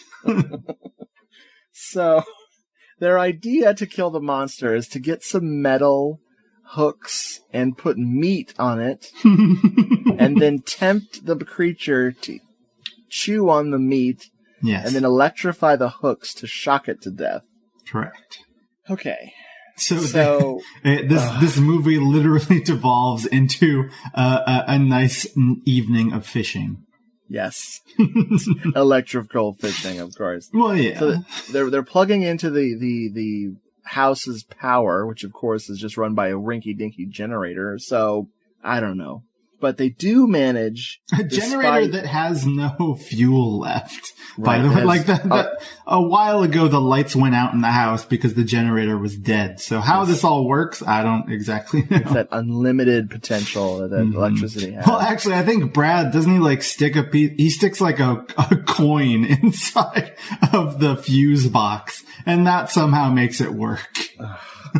even with Dr. Lloyd shooting the harpoon gun at them to stop them, they still carry out this plan. The monster takes the bait and they fry the shit out of it. This is when my notes just go, what the fuck? Like, at this point, the movie is screaming slime and really, really, really elaborate monster effects. Yes. This is really pretty amazing in this movie. For this movie's credit, I mean, if you like monster stuff, this is pretty badass. Yes. The monster starts to transform. Well, he first starts exploding, and then he turns into a slime hose that's just flapping around, covering everybody with more slime. Yeah, he turns into a humanoid-esque creature and starts to pull one of the tentacles out of its face, and its face collapses. Well, it's not the tentacle. Isn't that the hook? Oh, that was the hook. Duh. Yeah. Okay. He's trying to pull the hook out, but he's basically ripping a huge hole in I'm saying him, ripping a huge hole in itself. Right. I mean, it's nasty. It is really, really weird. Right. The monster basically melts to reveal the human within, who turns out to look a lot like John Hollins. Which is brilliant. It's like, oh God, do you just imagine the hours that dude had to spend getting done up for this part? Yeah. So, yes, in fact, Anthony is the spitting image of John for a few seconds. And then the best, okay, I don't want to say the best. I want to say the most humiliating thing in Rod Steiger's career happens, which is the slime hose positions itself directly over his hat. And slime douse him. Just pours all over him. They took the slime content from the entire run of You Can't Do That on Television and sprayed Rod Steiger with it. Like, he gets mega slime. 90% of this budget was slime, and 80% of it is in this scene. He is screaming and crying, like, why? Or Anthony? Or, I mean, it's just like one of those poignant moments in an actor's career when you can see how miserable they are. Why the fuck did I sign up for this? It's mostly pouring onto his head at first, but then he is being dragged down by the tentacles of Anthony, and then the hose just starts spraying him from head to toe. He is just completely covered in slime. And I honestly, I thought he was going to transform too, but no. Oh God. So I don't know how things even get resolved at this point. It's the next morning. I guess him getting dragged down was the finale to that action. Yeah, and everybody was just like, all right, well, we can go to sleep now. The monster's dead. Time for a nap. So the next morning, they're searching the house. They can't find Cindy. They're not searching the house very well if they can't find Cindy. they're missing the mud pit. They forgot to check the mud pit. Never. Why bother? They have the ambulance now that Dr. Hart drove there in so they can leave. They're all too tired to walk back to the hospital. They're trying to find all of Dr. Mom's frickin' journals still. And John reminds Baxter, oh, don't forget the ones in the laundry room. Baxter goes down to the basement, and of course he finds that there are 20 Anthonys. Little monsters all over the place. The same time he's discovering that, Cindy is magically alive. Well, that happens slightly after. First we get one of the baby Anthonys popping out of a sink onto Sharon's face. Oh, like a face hugger, just like Alien. Just like. Go. Oh, Sharon.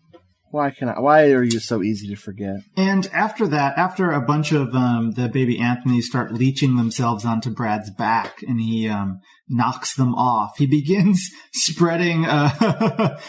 He begins specifically throwing propane tanks around. Yeah, there's like a whole bunch of propane tanks. And then what is he spreading on the ground? It can't be gunpowder. That doesn't really make sense. It was some fluid he found that was. I think it was a powder. I don't think it was a fluid. Oh, okay. Well, it was. I don't know what kind of powder it was. It looked like a plastic cleaning bottle that he found. That was the key ingredient he needed for his thing. And of course, he has to light this substance to blow everything up.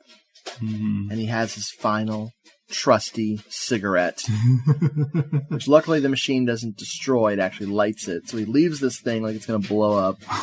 He tears ass out of the house, finds out that John is still inside.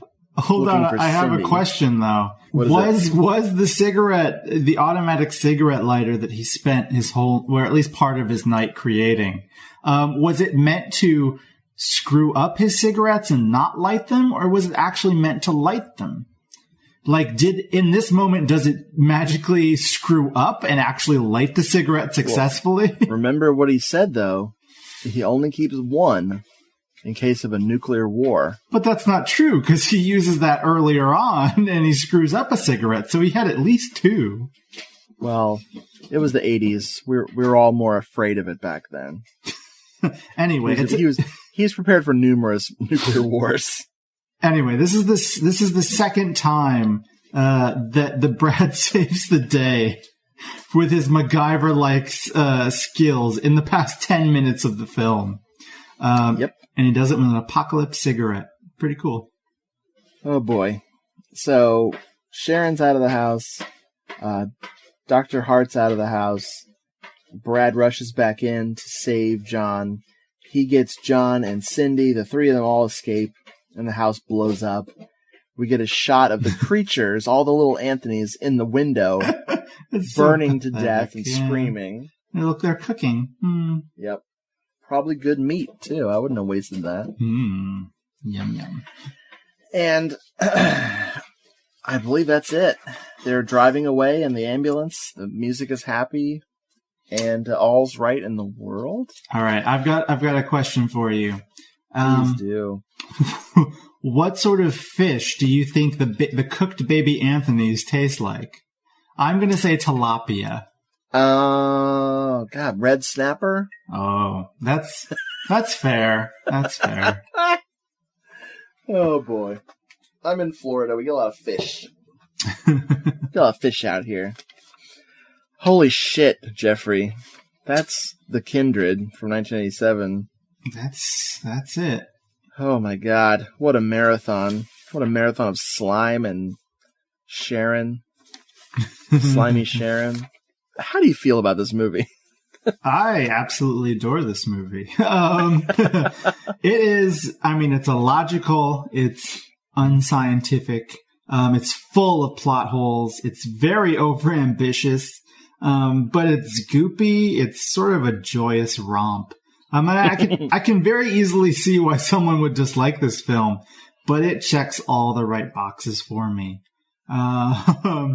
It seems like a very unusual film. In the fact, in many ways, but also in the fact that, nearly everybody survives this movie. This movie likes its characters enough not to kill them, which is pretty cool. That doesn't usually happen. And I kind of like the characters too. Well, maybe not a few of them, but for the most part, I agree. It's got a little bit of everything. It's got some wonderful pseudoscience. It is fun. It's fun. It's very fun. This is a blast from the past. So when you picked it, I was very excited. I don't remember if I specifically picked this out to rent in 88 or 89, whenever. I was 12 or 13 years old. I think this is one my mom grabbed off the new shelf specifically for me to watch. Wow. Whether or not she watched it with me, she probably didn't. But this movie freaked me out as a kid so bad, but I loved it. I mean, I loved this movie when I was a kid. I thought it was so amazing. Like, you know, when you're 12, you don't notice the bad acting, you know, or the relentlessly strange plot that just keeps revolving around itself so it can continue. Because without those little details and those strange behavior by the main characters, then the movie would just not have a plot. It would be 30 minutes long. I mean, I think it really propels itself on energy, on a lot of things happening all at once. Like, I mean, this is my second time seeing it. I didn't see it until last year. I didn't notice any of these problems the first time I watched it. It moves so quickly. I mean, the fact that they're able to almost teleport between two locations, the only two locations in the movie, sort of speaks to the fact that this is a movie that doesn't really let up at any point. So you're carried along with it. It was definitely inspiring as far as my imagination went. Because if I could show you this movie in my mind's eye as a 12-year-old kid, you know, because everything was so much more epic, especially the floor collapsing. I remember this movie where the whole entire floor of the entire house collapsed. Not just this part of the house, the whole thing. And people were struggling to get up these stairs and everything, and the monster's there. And I really remember Rod Steiger's character really well for some reason. Well, what I didn't remember you was... never forget your first well poisoner. No. That image is burned into your brain so you can identify further well poisoners down the road. He had the eyes of a killer. No. The thing with him was, like, I didn't remember the monsters in his basement laboratory at the hospital, which is the craziest plot thread this drops. Well, you pointed out one with the monster in the ravine or whatever, that when Nell crashes her car, that monster could swim. Yeah, so I can't believe that wasn't the closing stinger, you know? Like a tentacle just slapping out from the shore. Right. Yeah, maybe why that was a not hint. It? Maybe that's why there were so many Anthonys in the basement.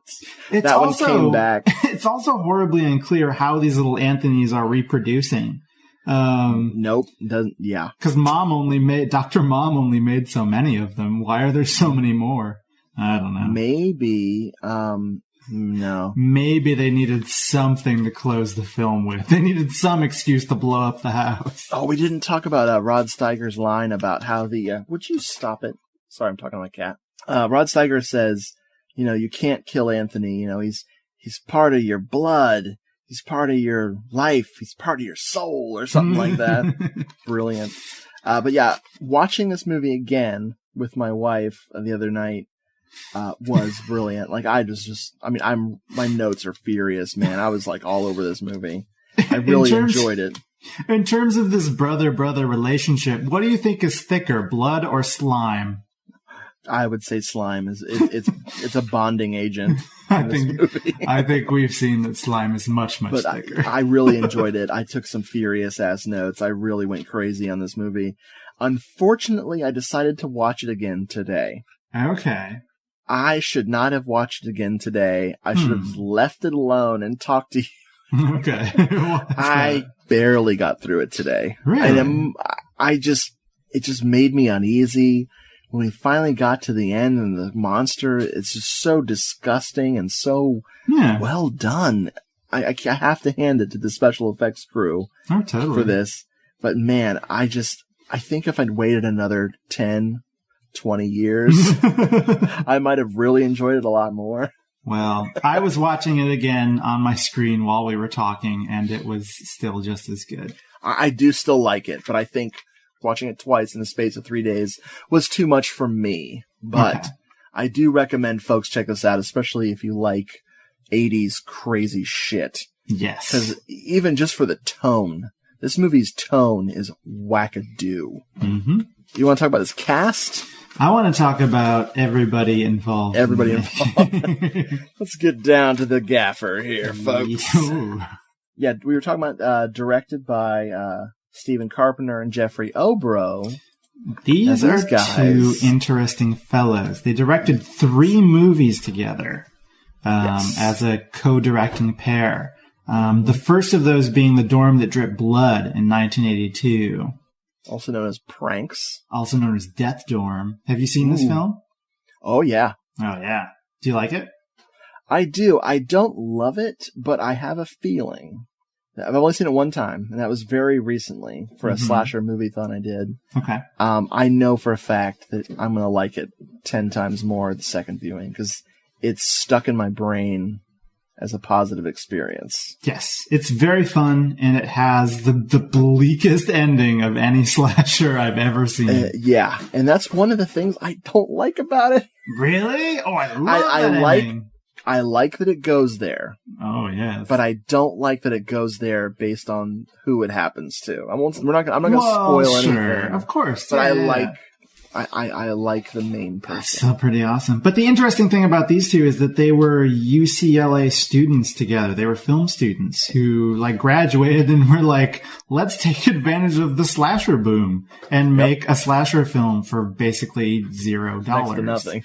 Yeah. And they made a really good one for that price. I mean, or at least comparable to what else was happening. A controversial one, because you couldn't get an uncensored copy of it for years. Yeah, surprisingly, this film was a video nasty in the UK, which is... Yeah, it was. I mean, surprising, because it's not very gory. I mean, it's pretty it definitely has some extreme moments, but I don't know how much you've read about the video nasties. Yes. Most of it was based on cover art. Pretty much. What else did these guys do? In 1984, they directed a movie called The Power. Have you seen The Power? I thought I had tried to watch The Power before. What's the one with the, there's a monster that's shooting lasers out of its eyes, and Ruth Buzzy's in it or something? Oh, no. Here we go. Let me go to IMDb here. You're not thinking of the Manitou, are you? Because when I think of laser beams, I think of the Manitou. I love that movie. No, there's no laser beams in The Power. I watched it today. It has a similar type. The Dark. Okay, I don't know that. I always mix The Power up with The Dark. Okay. So no, I've never seen The Power. And Okay. I've only tried to watch The Dark. Well, I didn't get very far. The Power is kind of a Scanners ripoff, but then not really. It's about a little tiny idol, a Mexican idol, that if someone possesses it, they become possessed by this demon god and go all crazy. And there's some pretty cool effects in it. You can tell that they were sort of ramping up to the effects show that would be on display in the Kindred. But it's not a very good movie. It's pretty dull. Oh, okay. I would not totally recommend it. I do have to point out something very important that Stephen Carpenter directed. No, don't get to it yet. I watched that one today, too. Oh, are you kidding me? I watched it today. Today? I watched it today.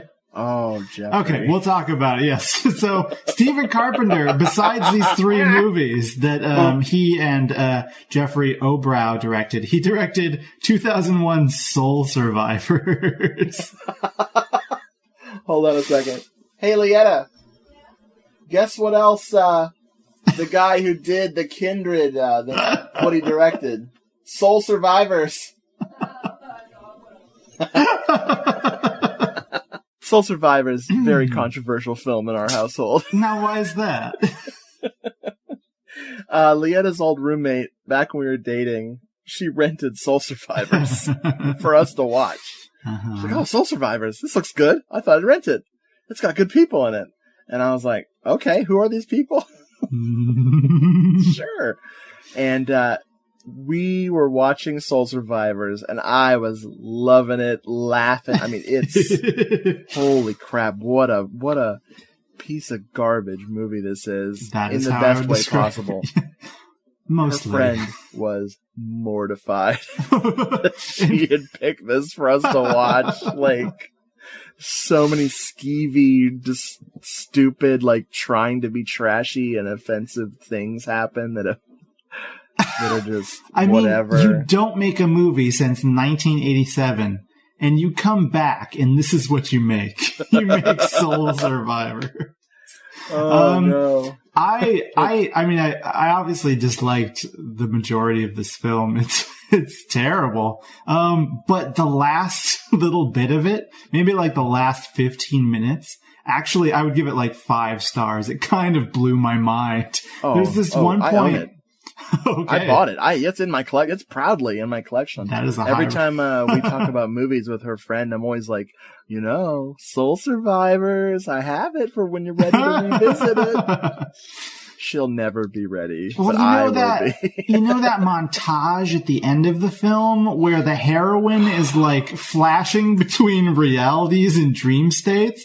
I thought I was going insane. I still don't know how this movie resolves. I don't actually know what happens at the end of this movie. My favorite moment, I mean, that's brilliant. That's just the best. But my favorite moment is the lesbians in the bathroom scene. That's pretty good. Oh, man. You have to get the unrated version for that. I thought you were going to say it was your favorite moment was all of Luke Wilson's performance. No, it's pretty awesome, though. I mean, I can't, he's so out of place. God, he just doesn't know what to do. God, he's the dream priest, I think Wes Bentley is the only dude in that movie who's totally at home. He definitely fits into a shitty movie like that. Yeah. This is where I was meant to be. Oh boy. Well, that's the only thing he did besides writing the movie Blue Streak, starring Martin Lawrence. He's also done some writing for the TV show Grimm that's currently on the air. I guess that's good. Yeah, I'm not good too for fond him. of that. I haven't seen it, but at least he's working. Good for him. I think they worked together on The Servants of Twilight. Oh yeah, it looked or was like that just Obro did that. No, they wrote the screenplay together, but Obro directed it. That's a Dean Koontz adaptation. Yeah, folks at home, if you haven't read a lot of Dean Koontz, you gotta understand. Like, you think Stephen King has trouble making it to screen? I'm gonna say this. I really think Dean Koontz is unfilmable. Really? I don't think any of his shit translates. When Phantoms is one of your best efforts. Do you know what I mean? Like, I can't. Watchers is horrible. God. And I used to be a huge Dean Koontz fan. It's like, I'm one of those people that I pick up one of his books now and I go, excuse me, hair plugs? Like, my Dean Koontz is bald, y'all. All right? Is Dean Koontz still writing books today? I think so. I think he branched out into comics and everything. Really? He's somebody who's so tied to the 1990s for me that it seems bizarre that he would write outside of that. Oh, well, Dean Koontz, or excuse me, just Dean Koontz. He dropped the R. He's got a full head of hair now. Ooh. And, dude, still going. Wow, he's been writing since the 1960s. Holy shit. He was one of those sci-fi writers that was like, well, there's no money in this crap. I'm going to write horror. He wrote Demon Seed. I forgot about that. Jesus. Dude is still going in the 2014. Yep. My lord, looking at this bibliography is insane. Wow. Yeah, I gave up in 92. No, I gave up in 93 after Dragon Tears. I'm like, that's it. He did Dragon Tears. I am done with this guy. Well, anyway, have you seen Servants of Twilight? Yeah, it's a piece of garbage. Okay. Oh my god, it's horrible. Yeah, okay. It's a Dean Koontz adaptation. So it's a piece of shit. Well, Jeffrey Obrow directed 2 other movies after that. In 98, he directed a film called Legend of the Mummy, a.k.a. Bram Stoker's The Mummy. Which I have not seen, but it stars Lou Gossett Jr. He is the lead. So that sounds good. Is there a jet involved? Hold on, it stars Lou Gossett Jr. and Richard Karn, aka Al from Home Improvement. So that might be a future episode for us, buddy. It's moved to the top of my list. He also then directed a TV movie in 2004 called They Are Among Us, which is some sort of alien invasion movie. Oh boy. I don't know anything about that. I'm ready for that. No. I'm terrified of aliens. I didn't know. Sorry, don't bring that up. Can we get to this cast? Let us do that. Okay. Rod Steiger, Kim Hunter, Peter Frechette, good night. No. David Allen Brooks, what? So I rewatched Manhunter earlier this week, which is he is in that movie. It's an absolutely fantastic film, and you know what he plays in it? A corpse. That's the best he could do. He sucks in this movie. He's lovable as a bad actor. Yes. Like, he's funny as a bad actor. But he delivers lines like he was ordering a sandwich the whole movie. Like, Let's look at his other roles briefly. So after being a corpse in Manhunter, he moves on to being our hero in The Kindred. Then he is a roadie in The Doors, Oliver Stone's The Doors. I saw that. I was like, wow. And then he is exclusively a TV actor after that until 2000, the year 2000, with Jack Frost 2, Revenge of the Mutant Killer Snowman. Holy shit, that's awesome. So he's had quite the career. And he ended up on CSI Miami. With Caruso. Won't get fooled again. We got Rod Steiger. Yes, we do. Oh my God. Like... Now, I mean, we could just go through his filmography, but what's the point? I mean, he's in tons and tons of shit. Yeah. What is the role that you most associate him with? Before I looked at IMDb today to kind of refamiliarize myself with him, The Kindred? No. Probably On the Waterfront or something like that. You know, I'm a big Marlon Brando guy. Sure. That's a sensible answer. For me, it would be Mars Attacks. Him as the general who gets shrunk down to tiny size and gets stomped on. I'll never forget that. Well, what's funny is the second thing, I can't believe I didn't think of this, is In the Heat of the Night. And not because I like In the Heat of the Night. It's a good movie, sure. Turner Classic Movies never stops playing it. They have like In the Heat of the Night marathons. I'm glad I forgot he was in Dr. Zhivago. All right, that's enough for Rod Steiger. Rod Steiger, love him or hate him. You know him. You hate him. You. Amanda Pays. Yes. Was in a lot. Amanda Pays. Yeah, she was Melissa Lethbridge, by the way. Yes. In case you're just tuning in. Oh wait, this isn't radio. Amanda Pays. She was in Leviathan. Yes, I watched that fairly recently. A movie most notable for the fact that at the very end, right before the credits roll, Peter Weller punches a woman in the face. Yeah. That's how it ends. Good old Peter Weller. It's a very shitty movie. Yeah, I'm not gonna revisit it anytime soon. Although I did love it as a kid, I don't feel it's gonna go as well as The Kindred did. And unfortunately, besides that, she's mostly in TV series and she was TV in the Flash movies. TV show, which I remember. Ooh, and she's also in one episode of the X-Files as like a former lover of Fox Mulder. This is in the first season. Yeah. Also, huge crush on her when she was in Max Headroom. I mean, I actually remember this actress. Yeah. Like, hey, it's that lady from The Thing. Now, not The Thing, but that, whatever. Now, Talia Balsam. She is Alberto Balsam's child, correct? Which, good for her. I remembered her from all kinds of stuff that she wasn't in. Particularly her marriage to George Clooney. What? Okay, good job. How long were they married? They got married in 1989, so presumably he saw her performance in The Kindred and was like, dude, I gotta marry that. Well, he was, Return to Horror High was on the next lot,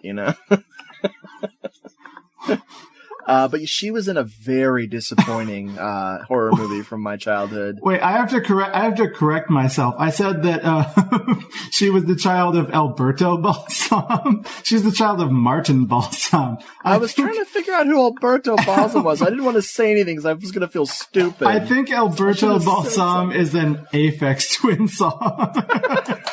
She might have been the child of that song. It is, in fact, an Aphex Twin song. I can't believe I didn't say anything about the Martin Balsam thing. I just assume you're an expert. Sometimes I get ahead of myself. Yeah, you do. You get Aphex Twin because you're taking was that album he did? Drug Use? It was called Drux. Drux. I thought it was supposed to be Drug Use. Well, that too. Sure. She was in anyway. Amanda Pays. No, we're past her. Talia Balsam, Martin Balsam's daughter. Maybe a child. Maybe Alberto Balsam was her godfather. The Supernaturals. Holy boring crap. I don't know that one. You ever seen this movie? Let me tell you what's not interesting. All of it? Civil War zombies. Ooh. Boring. Like, man, what a letdown. Armand Mastroianni really screwed the pooch on that one. I mean, it's not as good as, Cameron's Closet or anything. Ooh, don't watch that. Whatever you do. Supernaturals, I wanted to like it, but it's so fucking boring. It's got a pretty cool poster. It does, and that's why I rented it, because the tape was so cool, but no. Big letdown. Kim Hunter, who played Dr. Mom, a.k.a. Amanda Hollins, classic Hollywood, ended up as an ape. As a monkey. That's where all good careers go. They all go to the apes eventually. It's true. She did have a small part in Dario Argento's half of Two Evil Eyes.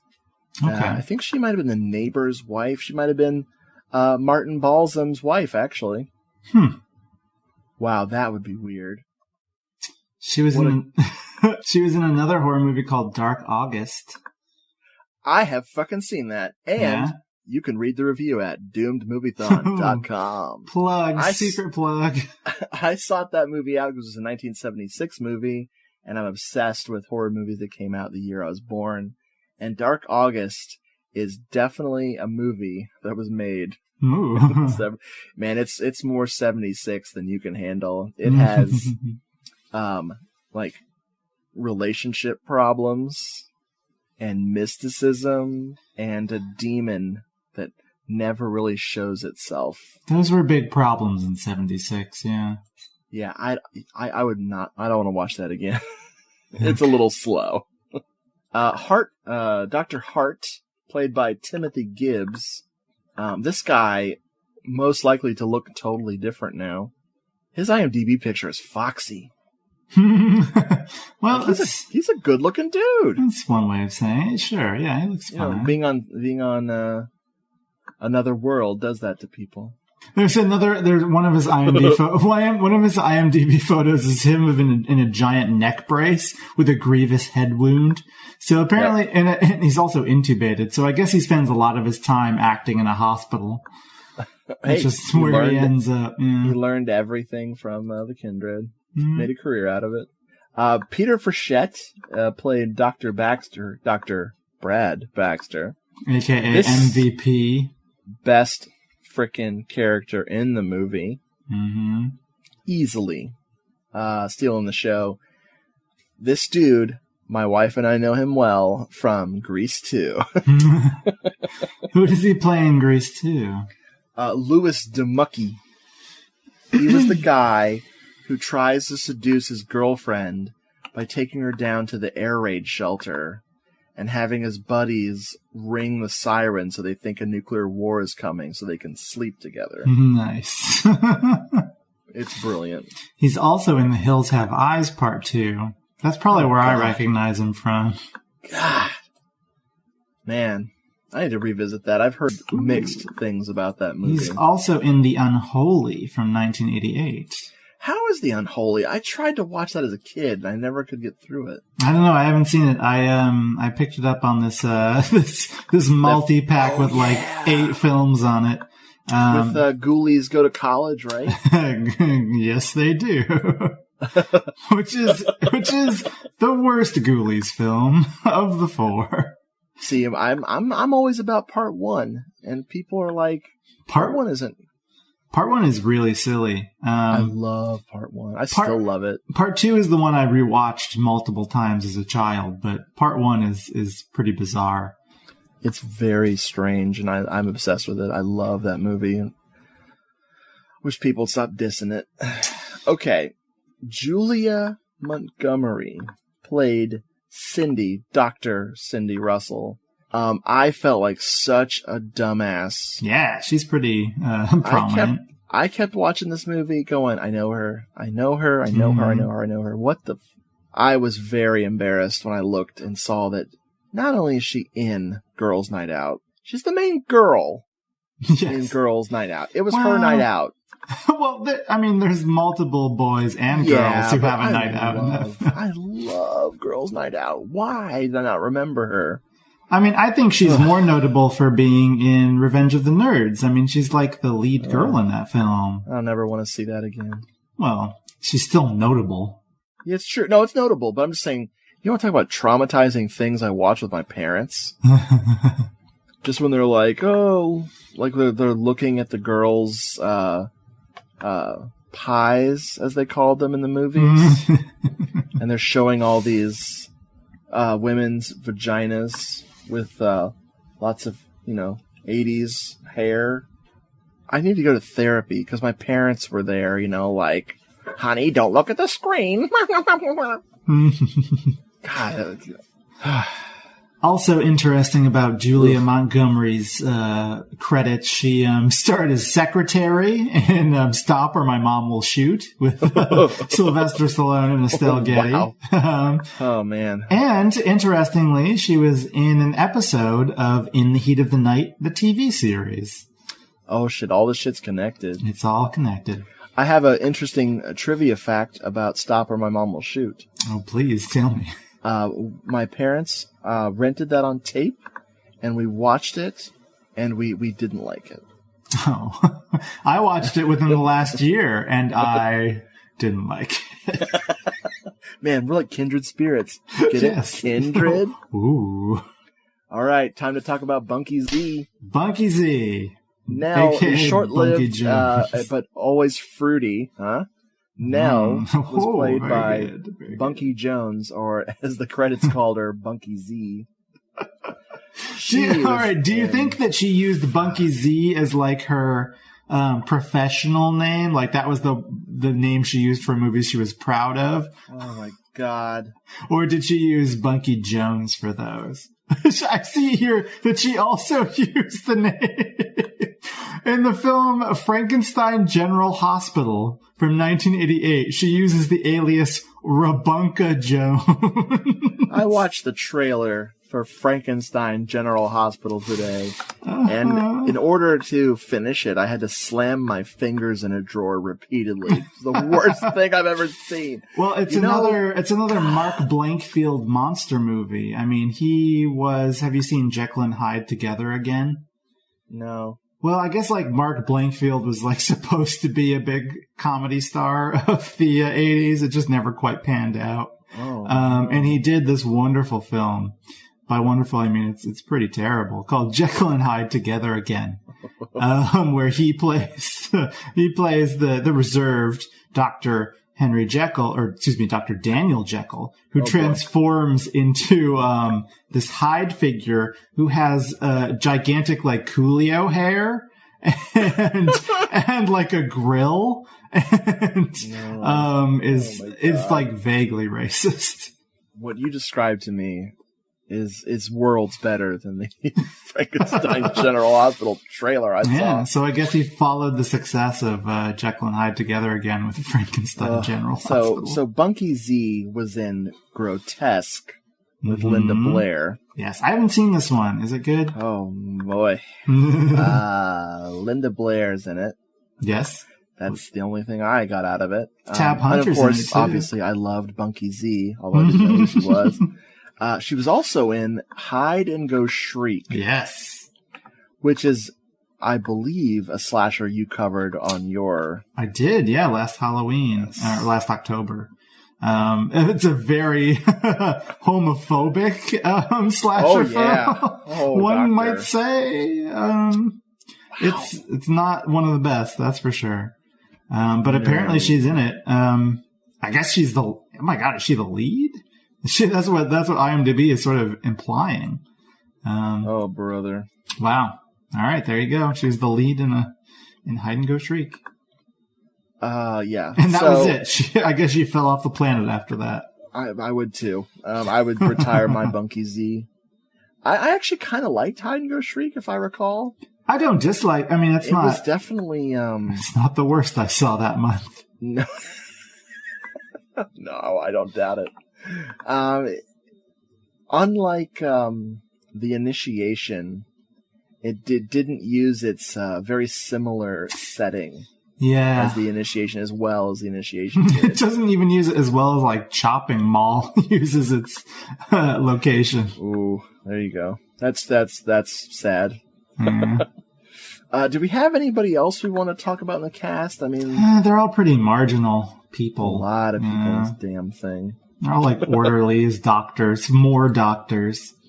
Skip them. The composer did the music, did a ton of stuff. None of it very exciting.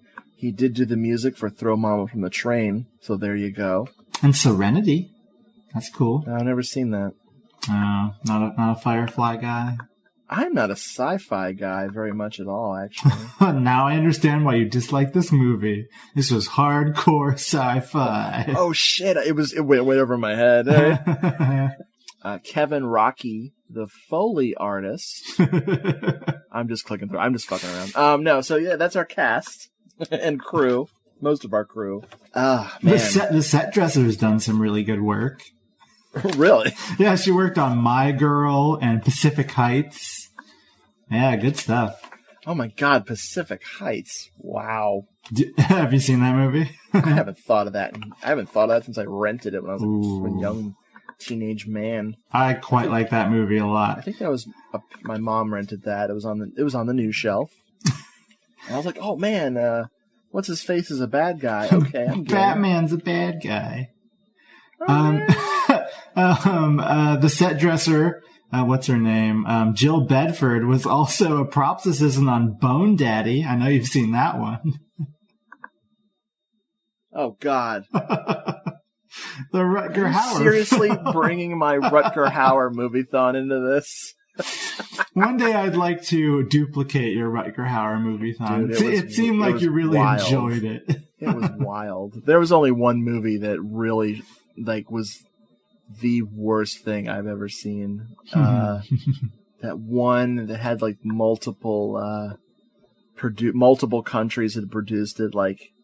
It was an American, Italian, Egyptian or something co-production, and he was a mercenary, and there was a lot of time in the movie spent with him off screen, and it was the last movie of the night. Of one of the nights, and it was brutally bad movie. I can't remember what it was called now. I have to watch my own video to relive that. I think that wraps up our talk on the Kindred. Well, I have a few things. You have more? Yeah, I have a few little notes I made. Oh, let's hear it. Particularly about...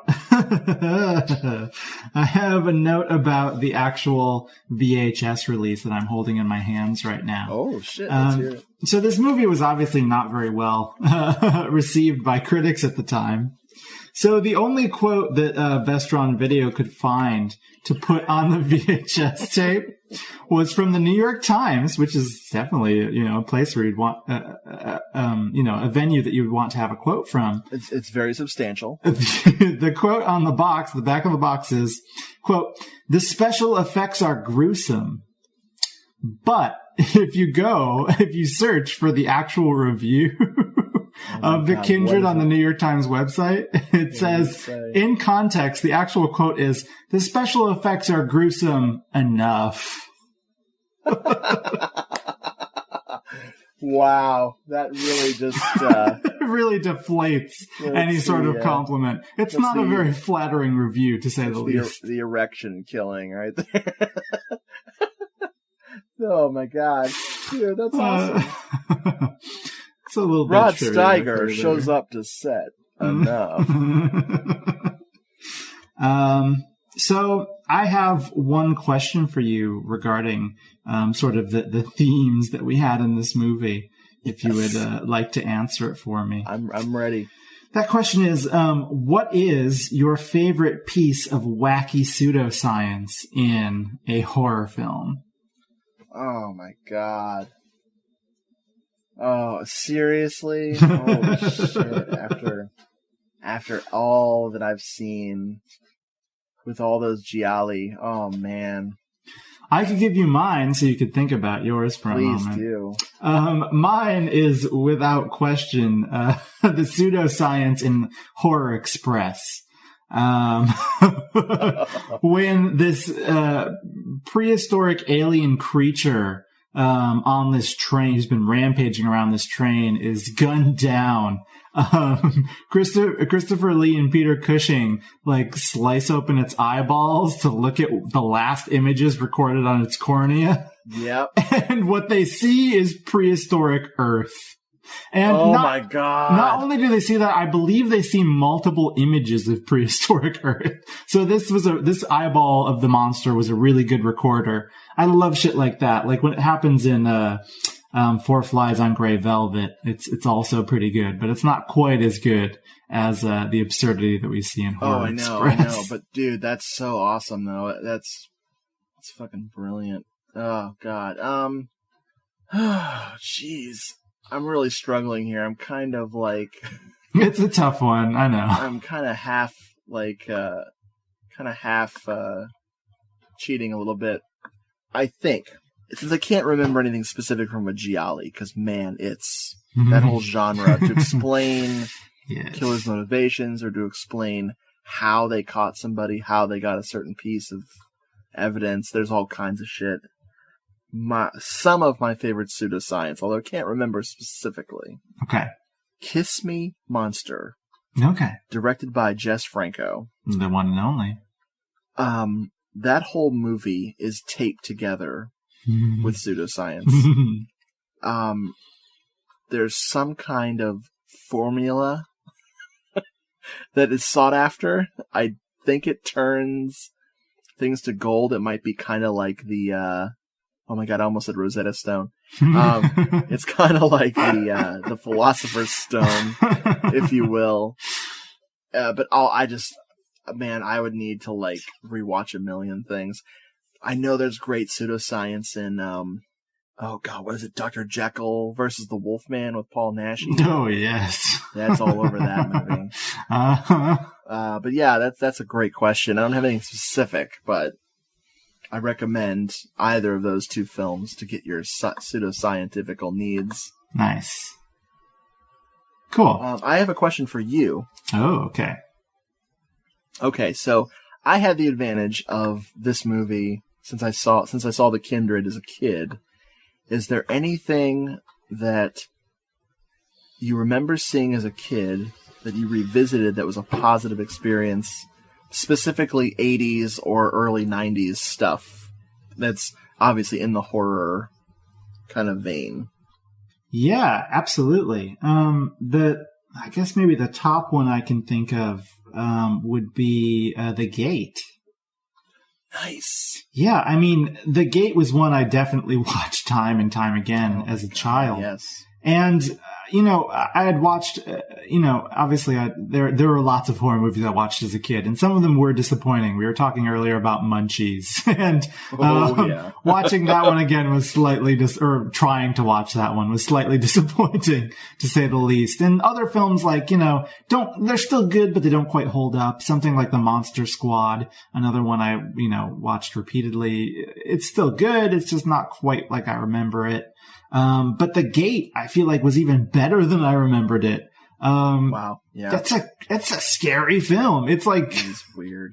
I can imagine, how frightened I was of it as a child, and I was still kind of creeped out by all the things happening in it. It has that feeling like the world is ending. Like it's really captures that claustrophobic feeling as when you're a kid, everything's just closing in on you. Oh, and it's the end of the world. And there's monsters. and you can't... These little homunculi are chewing on your ankles. Yeah. You can't trust your parents. Your parents are dead, maybe. No one can help you. It's like... Zombies are popping out of the walls. Right. It's perverse. It's so not perverted, but it's just the whole universe is on its side in that movie, and only this one kid, Stephen Dorff, right? Yeah, Stephen Dorff. Okay, with his toy rocket can save the frickin' world. Yeah, I mean, in that film, pretty much all of the anchors that, a young child would look at or look to for some sort of support or safety are just eliminated. Like, the parents are not even in the movie. Nope. Destroyed. The older sister is no help at all. Nope. It's in the end, it's the friend is getting sucked into a pit. It's just Stephen Dorff versus a giant dragon thing. That's what it comes down to. How about that sequel, huh? Well, have you watched that? I that was one. I was a very discerning child, and I rented the Gate 2 once, and that was it. As many times as I rented the Gate, For Gate 2 some only reason, got one go around. I liked the setup of Gate 2 for some reason, that it was the metalhead kid. Yeah, it was his story. No, that's cool. That's literally all I remember. Yeah, I haven't revisited that one, so I would I have like a copy to. of it now, and I got one look of that kid's pimply face and his acting, and I bailed. I'm like, oh boy. So I'm going to give it a shot, like a legitimate shot. But man, that kid is not cool. Like, multiple levels. No. How would you respond to this same question? God, that's pretty much all my frickin' website is trying to steal that childhood back and hold on to it and smother it and make it mine. Over and over again. But let's see. I guess something really obscure was Toxic Zombies. Yeah, I don't know that. Toxic Zombies is pretty bad. I tell everybody this, not recommending it, but I caught it on USA, and it was the first time a zombie movie really grossed me out. Because I'd seen, I might have seen Night of the Living Dead, but I think I saw this before Night of the Living Dead, and it's just, a bunch of people with pot fields, a bunch of hippies get sprayed with this experimental pesticide to kill the pot, ends up turning them all into zombies, and all hell breaks loose. And it has some serious gore effects in it, some crazy gut munching and everything. But I was obsessed with that movie. And I only ever saw it that one time. And I finally got a copy of it when I was like 30. a good, 18, 20 years had passed before I finally saw it. And it was just the greatest thing ever. I knew it was a piece of shit. I still know it's a piece of shit. And don't blame me if you ever watch it. But Okay. I'll be damned. I really I still like Toxic Zombies. It has some other titles too. That's the one I know it best for, though. Okay. Noted. Yeah. I think that wraps us up for our lengthy Kindred talk. We definitely talked longer than the movie. It deserved it. We actually talked as long as about double the movie. I like Yeah. that. That's achieving some greatness. Thanks for listening, folks. Thank you, Jeffrey, for joining me once again. Thank you. And I'm sure you'll be back. I know you'll be back. Bye. Bye-bye. Hey, folks. Thanks for listening. If you want to contact the show, it's doomedmoviethon@gmail.com. Or if you want to hear our archived episodes, you can go to doomedmoviethon.com and click on the podcast link.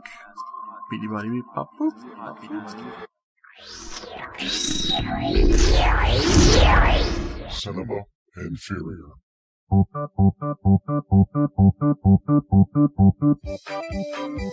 It's almost time, kids. The clock is ticking. Join Sparkle City Film The SARS for Cinema Inferior. We only review the best horror and sci-fi movies. It puts the B in B-movie, that's for sure. As a result, we take the show seriously, and our approach is very sober. Yeah, I was thinking about playing Nine from Outer Space, man. I had to crack a Coors Light on that one. We appreciate our audience and respect your input. You know what? I'm sorry, but you're all wrong, and you should burn in hell. And in return, we bask in the adulation of our adoring fans. You know what? Fuck your podcast. So join us bi-weekly for the show. Hurry home. And don't forget the plot giveaway. The clock is ticking. It's almost time.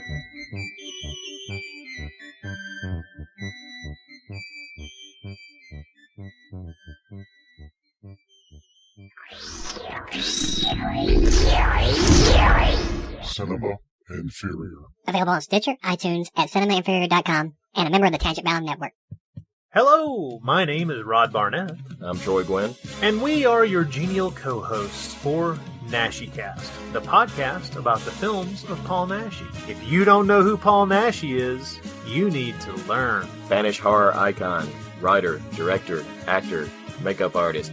He is all of these things and more. Paul Naschy, one of the greatest genre filmmakers of all time. New titles like Horror Rises from the Tomb, Vengeance of the Mummy, Werewolf Shadow, House of Psychotic Women, Blue Eyes of the Broken Doll, Mark of the Werewolf, make you want to see more.